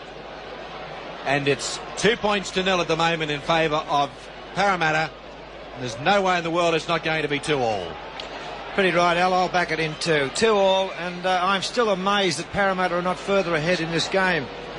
I think that there's 2 guys out there that can really turn this game. As Stevie Mortimer, we saw him make the break there. I said before, he's the guy who's got to get involved. And Brett Kenny, I feel that he can win the game for Parramatta. So we're in a magnificent situation. It hasn't been the greatest rugby league game of all, but you must remember it is a grand final. The winner is the champion for this year, so they're playing it pretty close and pretty tight. It's 2-0. Terry Lamb is ready. The ball blew off the mound a moment ago, but he's ready again. 26.5 minutes to go. Is it 2-2? The crowd will tell you. He's on his way.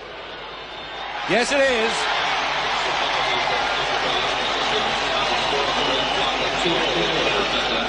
Parramatta and Canterbury are 2 points all, 26 minutes to go in the grand final of 1986. Well, it certainly was a cool-headed kick by Terry Lamb.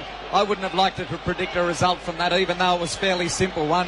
It's a grand final, Parramatta 2 points ahead, and that was the equaliser, but Lamb was equal to the occasion, put it straight through the post. What an interesting game we've got.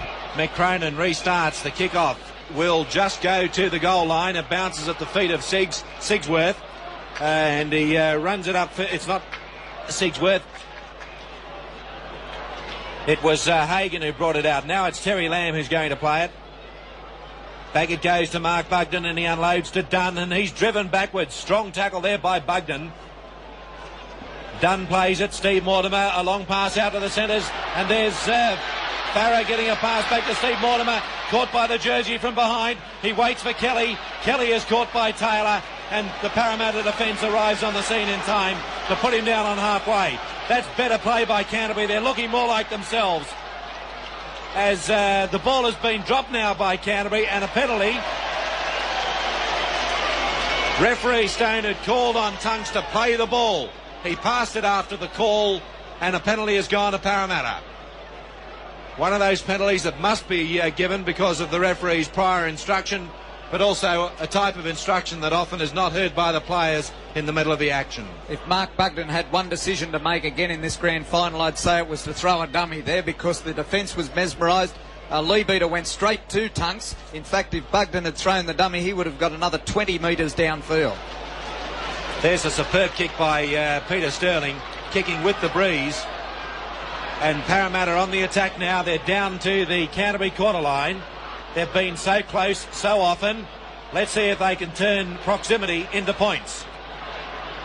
Terry Lebeater is 20 metres out in front of the Canterbury goalposts. Plays it to Mosley. Pass goes to Sterling. Kicks on the second tackle. High up to Sigsworth. Down they come. Loose on the ground. It's come to Canterbury. And Farah will play it in front of his own posts. Farah plays the ball. He plays it forward. And he takes play down to the Parramatta quarter line. Down to the Canterbury quarter line. Played from Bugden, and it's gone out now to Dunn. He's caught though by Bugden. And Dunn is 10 metres out from his quarter line. Canterbury making inroads now. Steve Mortimer long pass to Hagan. He dummied a pass. He's picked off though by Mosley. Trying to stand in the tackle to unload it. Not far inside the halfway line. Steve Mortimer, he's caught by Sterling. Pass now to Langmack. Caught by Price. Got the ball back. Loose on the ground. 6 to go, says referee Stone. And it's Langmack playing the ball on halfway. It's gone now to David Boyd, who's put to the ground out wide there by Mick Cronin. Boyd to his feet, and the pass goes now to Peter Tunks through the hands of Mark Bugden up to halfway. 2 points all in the match, and just 23 minutes to go. Out wide is Kelly. He's nicely taken by Mosley.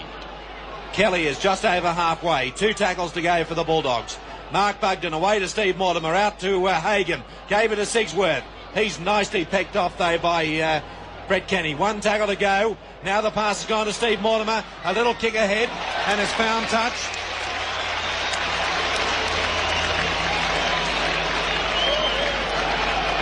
Scrum to go down.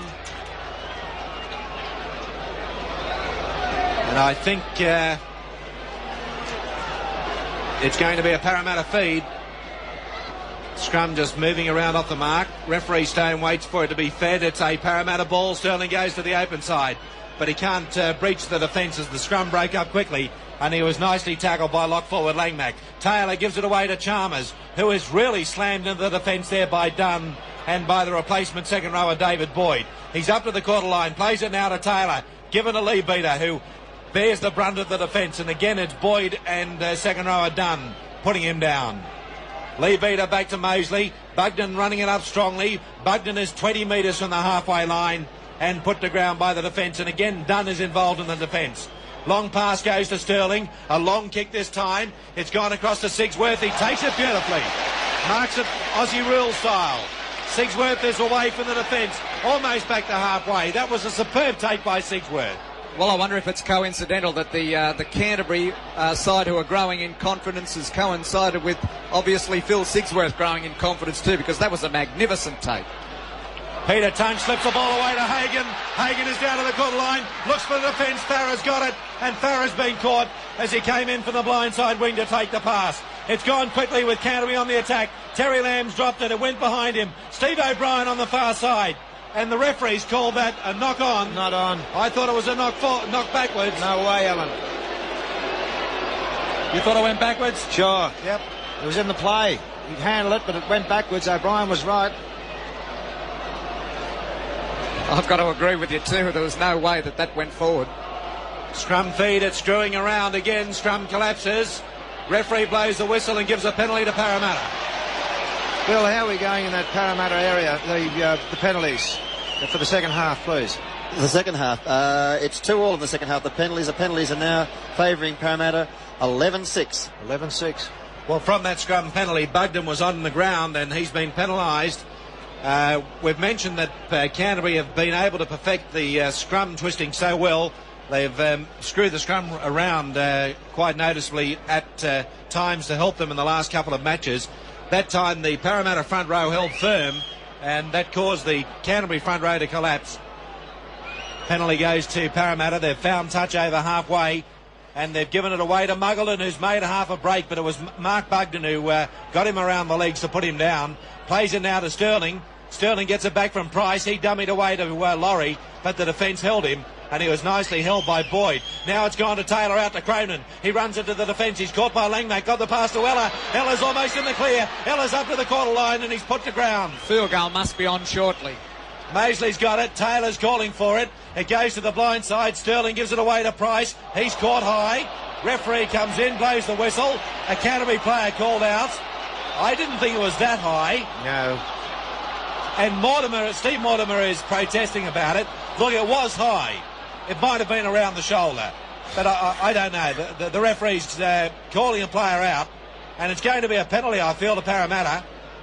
Price receiving attention from the Parramatta trainer, Alf Richards. Now, Steve Mortimer is instructing his team. Keep it cool. Don't lose your cool.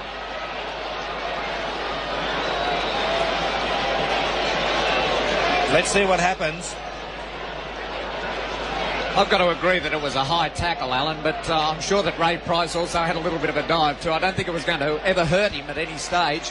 It definitely was high, and the referee has every right to call him out.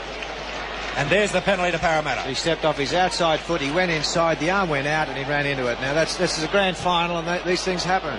And it's a chance for 2 points for Parramatta. I mean, the game right. could be won and lost on that decision. Certainly. The way it's going, it could well be. 18 minutes to go in the game. It's 2-2, and Mick Cronin, who's kicked 1 out of 3. I wonder what will be going through Mick's mind. He's lost the grand final with a kick similar to this, but it was almost on full time. Now he's got 20 minutes to go. I just wonder whether that seed of doubt might not be in the back of his mind. The record point scorer, Mick Cronin, moves in. He's got it. They may sound like cheers to you, but I tell you what, a lot of them are sighs of relief too. From the Parramatta supporters, it's 4-2 in favour of the Eels. Yes, Mick Cronin has got his kicking boots back on, and 2 out of the last 2, and he's just being very, very casual about it. He's now just passed 2,000 points for Parramatta in all grades. Mick Cronin, 2001. Good luck to him. Deserves a great deal. The crowd are applauding, and rightly so. Magnificent footballer. Came back after that terrible eye injury. Here he is playing a grand final. Congratulations, Mick Cronin. Well, look, all I can say with this game, 17 minutes to go, I just would love one of these sides to score a try to make the result conclusive, because it would be a travesty to have that last decision be talked about as being instrumental in the result of this game. So we've got Parramatta back in possession, bringing it back to halfway. And Mosley throws a long pass to McGowan, who kicks, and it rolls towards the touchline and finds it. I remember talking, Mark, a couple of weeks ago about the variety in this Parramatta side and the number of players who are skilled in different areas. And there was a case, I think, of John McGowan showing his advantage with the boot. Yes, most definitely. John not only can kick the ball, but he's good in setting up the play as well. He's used the blind side very effectively with Peter Sterling today. I think he's had a great game, John McGowan. Canterbury are moving up in defence, in attack, I should say, as the ball is played by Farah, and Terry Lamb has been bulldogged to the ground there. That was the Cumberland throw by Ray Price.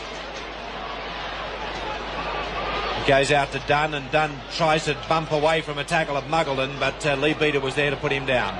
Ball played back to the open side. Steve Mortimer, long pass, finds Hagan, gave it out to Kelly. On now towards the centres. It's gone from Sigsworth to Farah. Farah runs it down over the halfway line, but he's knocked off in a good tackle there by Mick Mosley.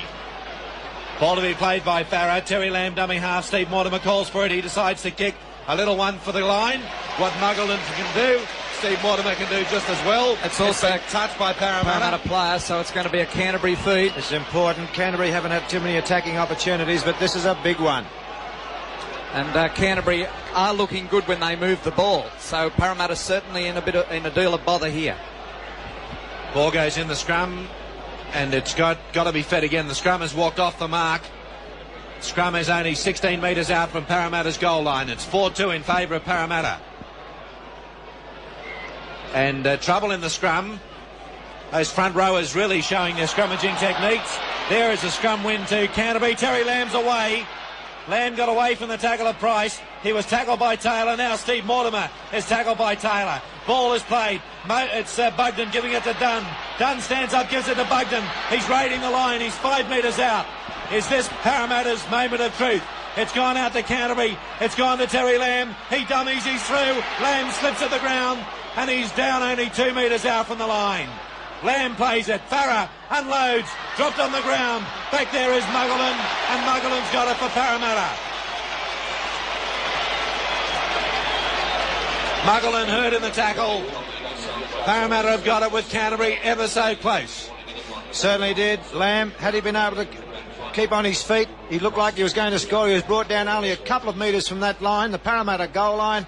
And that was a close one for Parra. That it was last-ditch tackling, desperation. And, well, Parramatta were lucky to come up with the ball there.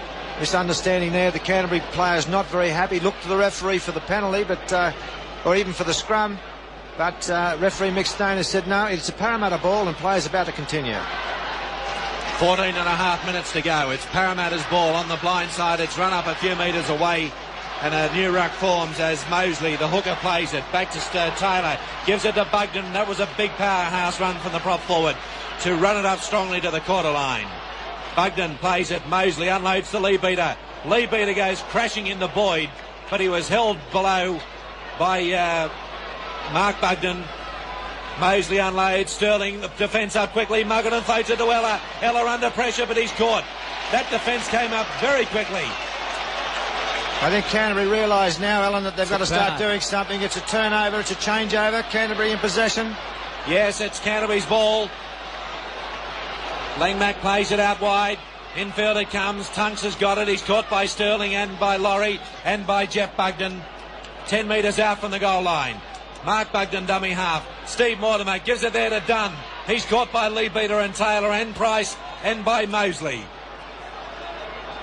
10 metres from the line. Canterbury on the attack. Now Steve Mortimer, a little kick through. It's beautifully gathered by Kenny. That's a high tackle. He's off. Bad luck. He's off.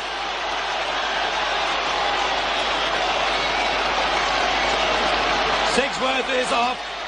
A head-high tackle that got Kenny right around the neck. Mortimer had put through the little kick. Kenny was there to anticipate it. He got a beautiful bounce, and as he was trying to go through the ruck, the arm was hung out, and Kenny ran into it. That was not a case, let me say, of one player lining up another and moving in deliberately with a stiff arm to hit him.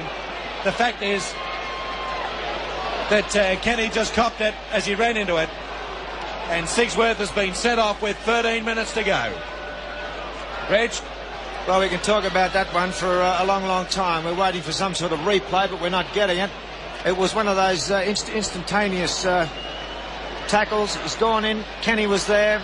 He went in after the ball, and his arm hanging out. It was a high tackle, and the referees adjudicated accordingly. Well, what a game for Mick Stone. It's his first grade grand final, and I'm sure he's going to think about this one a long, long time. We still haven't seen a try, Alan. Both sides, both lines are intact. Whoever can score this first try, we've said right through the game, will win the game, and it's obvious. With only 12, we're into the 13th minute of the game, and whoever can put that first try over the board will win this match, that's for sure. Well, the ball has been played by Mosley, and I'll tell you what, if you had to pick a dark horse, I'm not trying to prejudge you, Reg, with men of the match decisions, but I mean, that fellow's done nothing wrong either, has he? That Mike Mosley, he's been in everything today. He has. Here's Jeff Bugden taking it up strongly. Sorry, Mark, didn't get your chance to get your opinion on that tackle. I think the opposition hookers had a magnificent game too. I've been very impressed with Mark Bugden's form, but there are plenty of other forwards and backline stars in there too. It's a very, very close decision. I think Leadbeater's had a big game. Now, one tackle to go for Parramatta, and it's gone to Muggleton. A little grubber kick through, and it's found touch 3 centimetres away from the corner post. Yes, that's the one that Canterbury want, Parramatta want now. Pressure right on Canterbury. They'll get the feed, they'll get the loose, and hope hopefully for Canterbury supporters, they will get the ball. But now Parramatta have the opportunity. 11 minutes of this game, 11 minutes and 53 seconds remaining. Parramatta have got to keep Canterbury pinned down on their own line. It's Canterbury's ball from the scrum, and not far out from their goal line. Langmack is going to play it. He's been held to the ground there by Jeff Bugden. Now, there was an incident as well, right in front of the touch judge. I'm not saying the touch judge has not come in at the right time. It was in front of the touch judge, and Langmack on the ground was tackled by Bugden. Langmack's still on the ground receiving attention, and the Canterbury teammates protested about something in the tackle. And Bugden was pulled back by Sterling by the jersey away from the ruck just to get himself away from any reaction. But the touch judge was there, so all we can assume is that there was nothing in it. Please don't let me make something about something that wasn't even there in the first place. Just saying that there was a reaction from some of the Canterbury players about the tackle. So Canterbury have got the ball and they take it in field through Dunn, I think it is. Yes, it is Dunn who plays it. Long pass, Steve Mortimer out to Terry Lamb. Lamb is caught and wrestled to the ground there by Mark Laurie. Plays it, Steve Mortimer away to Peter Tunks, running it wide and across field. Then gives it back to Hagan. He's caught by Price. Ball and all, he's wrestled to the ground on tackle number 5. Plays it, Mark Bugden, pass behind the ruck. It's gone now towards Chris Mortimer. He puts it onto the boot, a high kick. Goes down to Taylor with a good bounce. Unloads it now towards Chalmers, who crosses halfway and gets back into the Canterbury territory with 11 minutes to go. It's 4 points to 2 in favour of Parramatta. Parramatta sent it to the blind side. Only one player there, that's Muggleton. So he brings it back in amongst the forwards and thrown to the ground by the defence of Peter Kelly and Paul Dunn. Muggleton to his feet.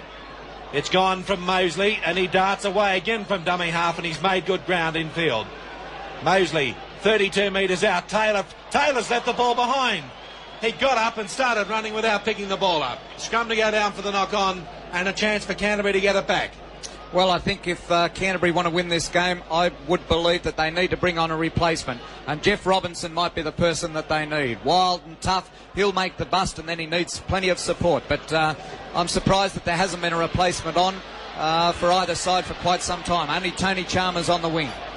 And that, I would think, caused of necessity with Delroy getting a knock in the first half. We've had a good break made there by Chris Mortimer. He's up to halfway. The scrum has been won by Canterbury. And away goes Hagan from the centres. He's running strongly. Caught there by Muggleton. Deep inside Parramatta's territory. Canterbury, they've got to stir themselves now. Steve Mortimer, they've got to suffer the irony of playing the rest of this match one man short. And they're desperate to make up for it with Peter Tongue standing in the tackle. But he's driven to the ground there by Lee Beater after Price had held him down. Across field, we've got a Canterbury player on the ground. It's gone to Steve Mortimer. He runs it through the ruck and turned it back to Lamb. He got it back to Michael to Bugden. He got it back to Tunks, who's dropped to the ground. And a nice tackle there by Muggleton. It's gone from Lamb out now to Kelly. The front rower, Kelly kicks. It's gone to Eric Growth on the full. He runs away from O'Brien, who holds him by the leg. Another superb tackle by the diminutive Canterbury winger. And Parramatta are in possession, but they're 10 metres out from their goal line. 9 minutes to go in the game. It's 4-2 in favour of Parramatta as they take it through their forwards up the middle of the ruck, getting it back to the quarter line. It's good to see Parramatta using their backline stars there in a dummy half, running the first out, giving their forwards a break. Their forwards have worked tirelessly, they've worked relentlessly, particularly the front rowers, Bugden and Lee Beater. And there was Ella and also Sterling and Kenny getting in there to help them out. Peter Sterling didn't get time to kick. He was put off in a good break by David Boyd. But now he kicks and realising there's no fullback back there. He's kicked it deep. O'Brien is back on his quarter line. The defence has followed him down. He comes up to Sterling. He gets away from Sterling. He can't get away from Cronin. He does get away from Cronin, but he's wrapped up instead by Muggleton. Ball is played. It's gone from the dummy half. Out now to Hagan. Canterbury are desperate. You can sense it as they throw the ball very anxiously across field, realising time is running out. Ball to be played by Hagan. It's gone from Bugden and away to Tunks. He runs it to the line of defence. Gave it to Farah. Farah was nicely tackled though, as he made no attempt to get the ball away. Price is on the ground. Farah plays it. Bugden gives it away. Dunn is caught by Bugden. He gave it back there towards Langmack. Long pass to Kelly. He's got O'Brien in support. Up to the halfway line. O'Brien kicks ahead. Back there is Kenny. Kenny turns his back to the defence and he's caught by O'Brien. absolutely no reason to kick that ball. Then he had support looming up on the inside. Admittedly, he had to get past Eric Groth, but he still had 10 metres to go before he got to Eric Groth, who'd gone back to cover any sort of a kick. And then Kenny, always ever alert, was able to pluck the ball out of the air. I don't believe he should have kicked it at any stage. Well, it's 4 points to 2. The clock has been stopped with attention being given to Brett Kenny. We've got the touch judge coming in to make a report. Ray Price is being called out. I noticed Price earlier was writhing around on the ground. I thought it resulted from a tackle he made on Andrew Farah. He may have accidentally got a knee or a boot or a stud or something, and I thought that was the problem, but the touch judge has seen something else. And I think, he's going to allow play to continue. No other action from the touch judge's report. Price has been spoken to. The two captains, in fact, Price and Mortimer. It could well have been just an instruction to both captains, not necessarily anything to do with either player. But Parramatta have got it, and it's Terry Leadbeater playing the ball. Leadbeater slowly to his feet, plays it to Mosley. Pass goes out now towards Sterling, who's through. Sterling caught by the jersey, and that was a strong tackle there by Paul Dunn. It was a timely tackle too, because Sterling was almost through. It's gone to Muggelman. This time he puts up the bomb. It's a high kick, and it's gone into touch on the full. And Jeff Robinson's coming on now. I think it's a little late, perhaps, but they've finally made the change. There was only 7 minutes of this game remaining, and they need to do something, Mark. They need something. Canterbury need it. They need someone to make the break. That's been the difference, I think, between this team and the last couple of seasons. They've made very few breaks in that Parramatta defence, but let's give credit where it's due on that Parramatta defence, particularly around the scrum base block. Half 5-8, they've really worked well together. Oh, Parramatta have been magnificent all game, particularly their defence. Canterbury have probably played their most open football in the last 10 minutes since Sigsworth's been dismissed. They've only got 6.5 minutes of the grand final remaining, so they're going to have to really let it go. They're going to have to throw it around. If they don't get in for the try, they can forget it. Well, here's their chance. Parramatta are going to make a replacement. Looks like Peter Wynn about to come out. That last scrum has resulted in a penalty going to Canterbury. They've found touch, and now they're only 15 metres out. Canterbury can win the game now. There's 6 minutes to go. It's gone to Robinson. Robinson is caught by Sterling, and he's 10 metres out in front of the Parramatta posts. Robinson plays it. Mark Bugden away to Steve Mortimer. Long pass to the centres. Hagan dummies, but he's caught out wide by the defence. Throws a slick pass back to Mortimer. It's given to Farah. He gave it away to Mortimer. Mortimer's tripped to the ground. Throws a long one. It's gone over the head of Kelly. Kelly's confronted by Chalmers. He gave the pass back, and it's gone out on the wing. And out there, David Boyd, the second rower, has been tackled by Laurie. Ball to be played. It's Terry Lamb on to Robinson. He's tripped there by Taylor. And the Taylor dived at his ankles to bring him down. Tackle's running out there, 10 metres away. Mark Bugden is 5 metres out from the line. One tackle to go. Steve Mortimer, blindside, it's gone to Langmack to Farah. Farah's over. He's pushed into touch. Farah grounded the ball over the line, but he was pushed into touch, and the corner post was sent askew. A barrage of desperate Parramatta defenders there just to push him into touch. It'll be a 5 metre scrum with a Parramatta feed. 4 points to 2. Peter Wynn has come on the field. That was very, very close. John Muggelman is off. Peter Wynn is on. And Parramatta have got the ball from the scrum. There are less than 5 minutes to go. Parramatta are only 7 metres out from their goal line. Ray Price caught by the jersey from behind by Dunn after he scooted through the ruck. Price plays it to Wynn. Goes from dummy half to the blind side, but he's caught by Dunn. Mosley dummy half. Goes from dummy half and he goes up the middle, and he's caught by Mark Bugden and Jeff Robinson. Mosley's been hurt in the tackle. Referee urges him to get to his feet to play the ball. Time off, so rules the referee. 4.5 minutes to go. 4 points to 2.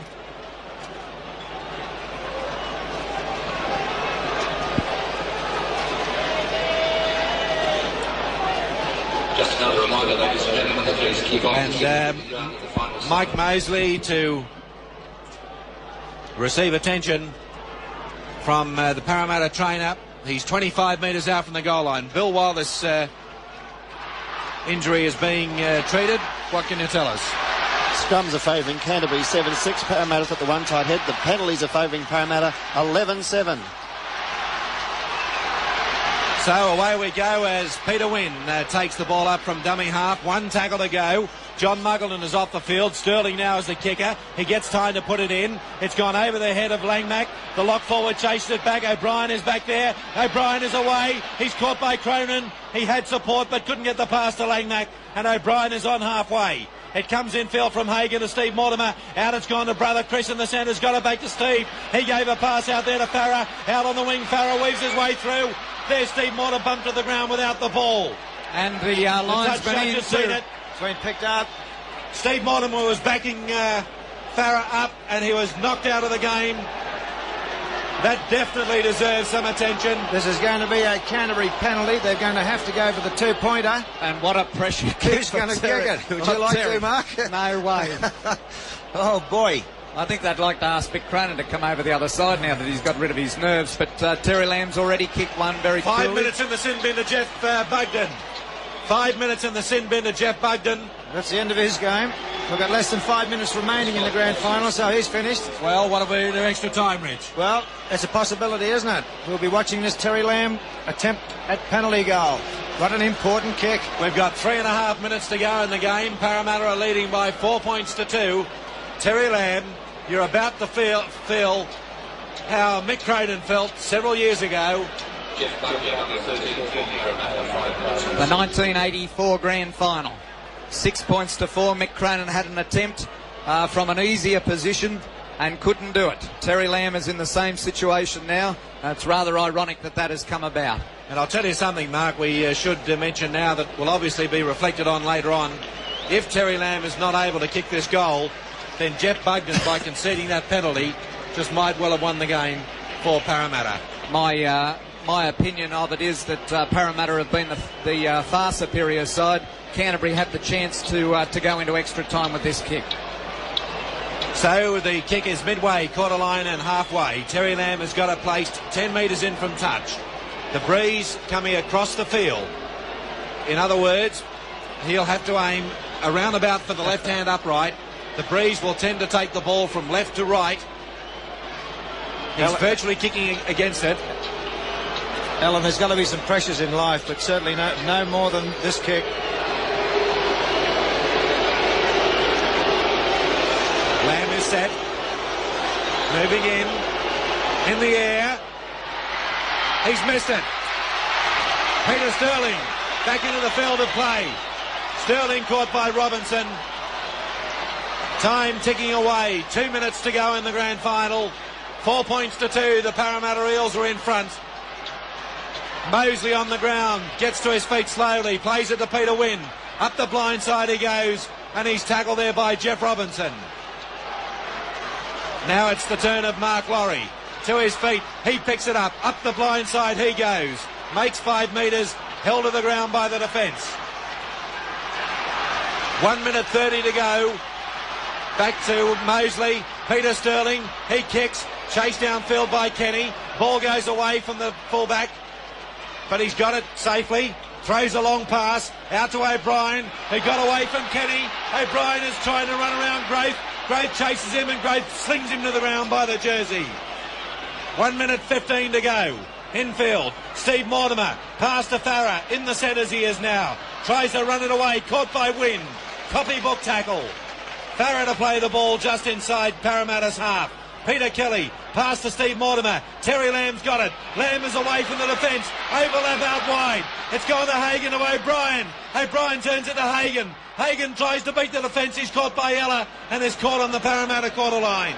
45 seconds to go. Parramatta moving up. Canterbury have got it. Steve Mortimer. He's given it out to Dunn. It's gone across the back line. Langmack for the corner. The ball is loose. A knock on. 6 to go. 6 to go. A knock on by Parramatta. It's Dunn who's got it. Time is running out. 25 seconds to go. 4-2 the score. Canterbury's ball in front of the posts. Mosley from dummy half. And Mosley is 2 metres out. There it is. Full-time siren. Parramatta have won.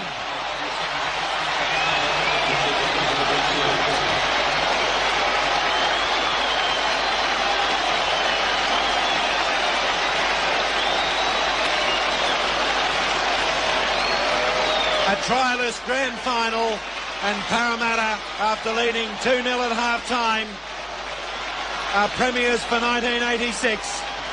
They've defeated Canterbury Bankstown in one of the most finely competitive rugby league grand finals you'll ever have the privilege to see. 4 points to 2.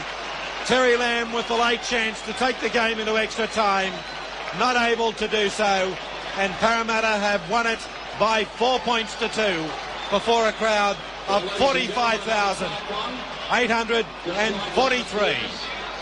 For Parramatta, 2 tries to Mick Cronin. For Canterbury Bankstown, a try to Terry Lamb, and they've won by 4 points to 2. Let's get the quick statistics, Bill. The scrums are will favoured Canterbury 7-5 with one tight head going to Parramatta. The penalties favoured Parramatta 13-7. There was one handover by Parramatta. In general play, Parramatta kicked 27 times to Canterbury's 22. For the losers, Canterbury, their top tackling back, Chris Mortimer with 13. In the forwards, Paul Langmack, 18. Steve Folkes, 12. Paul Dunn, 28. Peter Kelly, 24, including 10 minutes in the sin bin. Mark Bugden, the hooker, 33. And Peter Tunks, 28. For the winners, for 1986 Parramatta, their top tackling back, Paul Taylor, 24. In the forwards, Ray Price, 25. John Muggleton, 19. Mark Laurie, 30. Terry Leabeater, 36. Michael Mosley, 34. And Jeff Bugden, 22. Well, the Parramatta team have gone across to their fans on the hill down on the Randwick end of the ground, just applauding their fans who have supported them through this year. What a season for Parramatta. They've won the midweek competition. They were minor premiers, represented in reserve grade. They've not won the reserve grade grand final, but club champions again, and they won the grand final, albeit by the slender margin of 4 points to 2. But a thoroughly professional outfit, professionally managed, professionally coached, and what's more, professionally played. 4 points to 2. And just before the presentations, let's get some comments. Let's go firstly this time to Reg Gasiner. What an exciting finish to the season. It wasn't the greatest game of all, but you must realise that grand finals are played pretty tight and pretty tough, and today was no exception. There were no tries scored today. Both sides went very close. I think Parramatta certainly went closer than Canterbury. Parramatta deserved to win the game. They only won it by 2 points. I thought that they should have won by at least 10, 12 points. They had their opportunities. But you've got to give full marks to Canterbury. It was very tight. They just didn't have the penetration, Canterbury, of previous years. When Stevie Mortimer made a couple of breaks, that was what was needed. I was very surprised that Terry Lamb, I just wonder about his fitness, but that's another story. We didn't see a great deal from him today, and I think he was missed in the attack. Andrew Farah tried very hard out wide, but it was a defensive game, as the score would indicate. No tries, just a couple of penalty goals, and it is unfortunate in retrospect, really, that it wasn't a great, outstanding attacking game, but all I can say is that typical of grand finals. Look at the last two. The last two grand finals have been very close to the scores. From memory, what was it, 7-6 or something, and then 6-4 in the last two. Well, here it is, 4-2. So it's obvious that grand finals points are pretty hard, or tries are pretty hard to get in grand final football. I gave my 3-2-1. It was a type of game, had to go to a forward, and I thought Terry Leabeater had an outstanding game. The way he took the ball up, Bill said he made 36 tackles, worked hard, he was forever there, and he got that nasty knock in the side, in the hip, the knee and the hip. He was down and out, but he kept going. I thought it was a very courageous effort. I gave my 2 points to Michael Mosley. I thought Mosley also tackled well, run from dummy half. His run, setting up the play, very tight, excellent. And, well, the 1 pointer you could give to half a dozen players, but I gave it to Stevie Mortimer because I thought he was the most dangerous man in that Canterbury lineup. But congratulations, Parramatta. A very solid effort. Canterbury just did not have the attack to penetrate that defence. Neither did Parramatta have the attack to penetrate Canterbury's defence. It was that type of game, but they won it. They won it on goal kicking. Congratulations to them. Okay, thanks, Reg. 4 points to 2, the full-time score. We're having the presentation ceremony underway now. Mr. Stan Costigan, the general manager of Winfield, is just making speech at the moment. Later on, we'll be hearing from the Right Honourable Mr. Robert Hawke, Prime Minister of Australia, as he makes the presentation to the teams. Down there we also have Mr. Tom Bellew, the President of the New South Wales Rugby League, Mr. John Quayle, the General Manager, Mr. John Brown, the Federal Minister for Sport, Mr. Mike Cleary, the State Minister for Sport, and of course Mr. Bob Hawke, who will make the all-important presentation later on to the winning teams, and we'll try and pick up for you the word from the winning skipper, Ray Price, when he gets a chance to say a word to us. Okay, well, as soon as we're ready to take it out of the official area, we will do so. In the meantime, let's get a word or two from Mark Levy. Yes, what a great climax to the season. The Winfield Cup for 1986 is over, and Parramatta are the champions, making it 4 in the last decade as opposed to Canterbury's 3. And what a great way to go out for Michael Cronin. We will suggest that he is retiring at the end of this game, and suggestions are that he probably will. And he's virtually scored the winning goal. The difference was 1 goal, and Michael Cronin, with 2 from 4 attempts, is the person that'll hold his head up the highest. It certainly was a defence-oriented game. The first half in particular, and Canterbury in particular. From their perspective, it certainly was a very tight and tense game. Parramatta in the first half, I thought, were prepared to throw the ball around. They were prepared to spread the defence, and that probably won them the game in the long run. Canterbury just a little bit too tired, and they lacked the attacking initiative, the attacking flair at the end. There was a surprising number of errors from the Canterbury side in the handling department, most uncustomary for them. They did not use the breeze, I thought, to its fullest advantage, and in fact Parramatta were by far the more effective side in terms of their kicking game and really their support play. Parramatta had a try disallowed to Kenny in the first half. They had 2 missed goals from Mick Cronin, which should have been kicked, and there were intercept opportunities also to Cronin. Brett Kenny had another try disallowed early in the second half, in fact in the 3rd minute, when referee Stone ruled a double movement after Sterling and Cronin had sent Growth on a giant run down the sideline, and Steve Mortimer, full credit to him for coming up with 2 tackles on that occasion, and Andrew Farrer was the man responsible for keeping Kenny held up over the line. 2-2 after the 13th minute of the second half of the Lamb goal.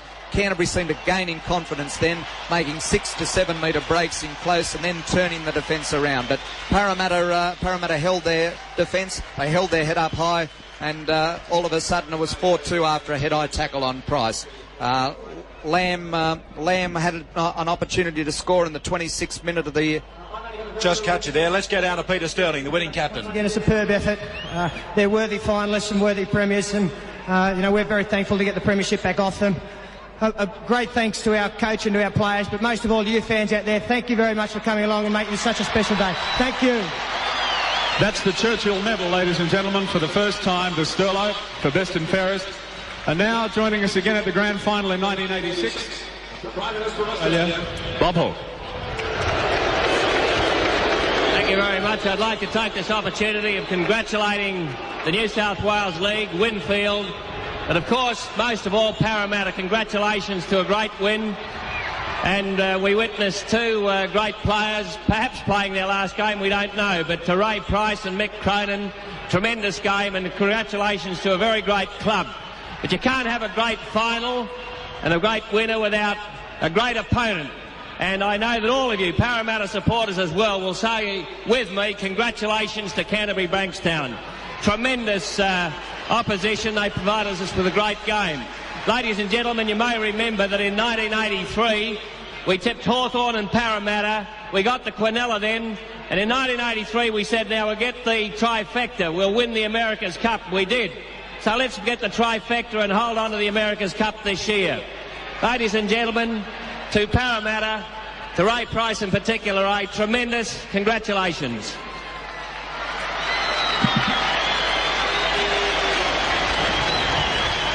Ray Price, the Parramatta skipper, just coming up to be congratulated by Mr. Hawke. The first speech we heard was from Peter Sterling, who won the inaugural Clive Churchill Medal, which is an award to be given after every grand final. And Ray Price just been called back to the microphone. He's going up to confront the microphone with the Winfield Cup. Here's the Parramatta skipper holding aloft the trophy of supremacy of rugby league. The skipper of Parramatta, Ray Price. Where's Canterbury gone?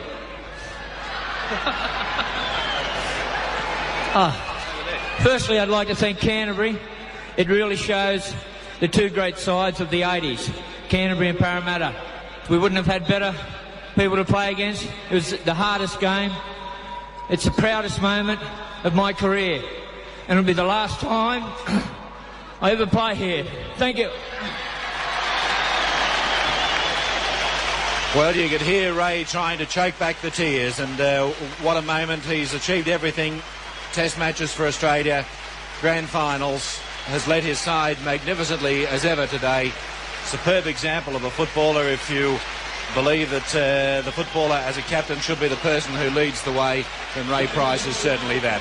So Ray Price and Mick Cronin, who's also on the official area receiving his medal. And to repeat the score here, Parramatta have defeated Canterbury Bankstown by 4 points to 2 to win the grand final.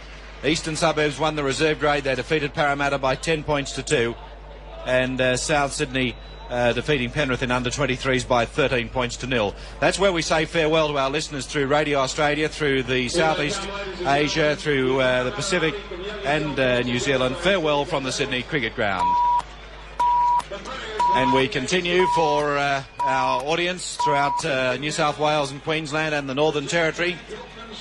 The JJ Gilden and Shield being held aloft by the Parramatta side, and this team will now have the onerous duty of carrying it around the Sydney Cricket Ground. That is not an easy task, I can assure. Well, I can't assure you, but I've seen players such as Reg Gasiner. I can, Alan. Yes, right. After 80 minutes of grand final football, I tell you, it's very heavy, but it's a nice feeling. Well, the Parramatta team, they've had their photographs taken, they've received their winners' medallions, and they're about to leave the area to complete their victory lap. And I can tell you it will take a long time because like all sides now, it's more or less traditional for them to stop at various points along the boundary and say thank you to their well-wishers and supporters. But a magnificent moment. There aren't many in that Parramatta side who have not savoured this moment before, but those who have will certainly remember it for a long, long time. Grandstand Digital. ABC Grandstand. NRL replays.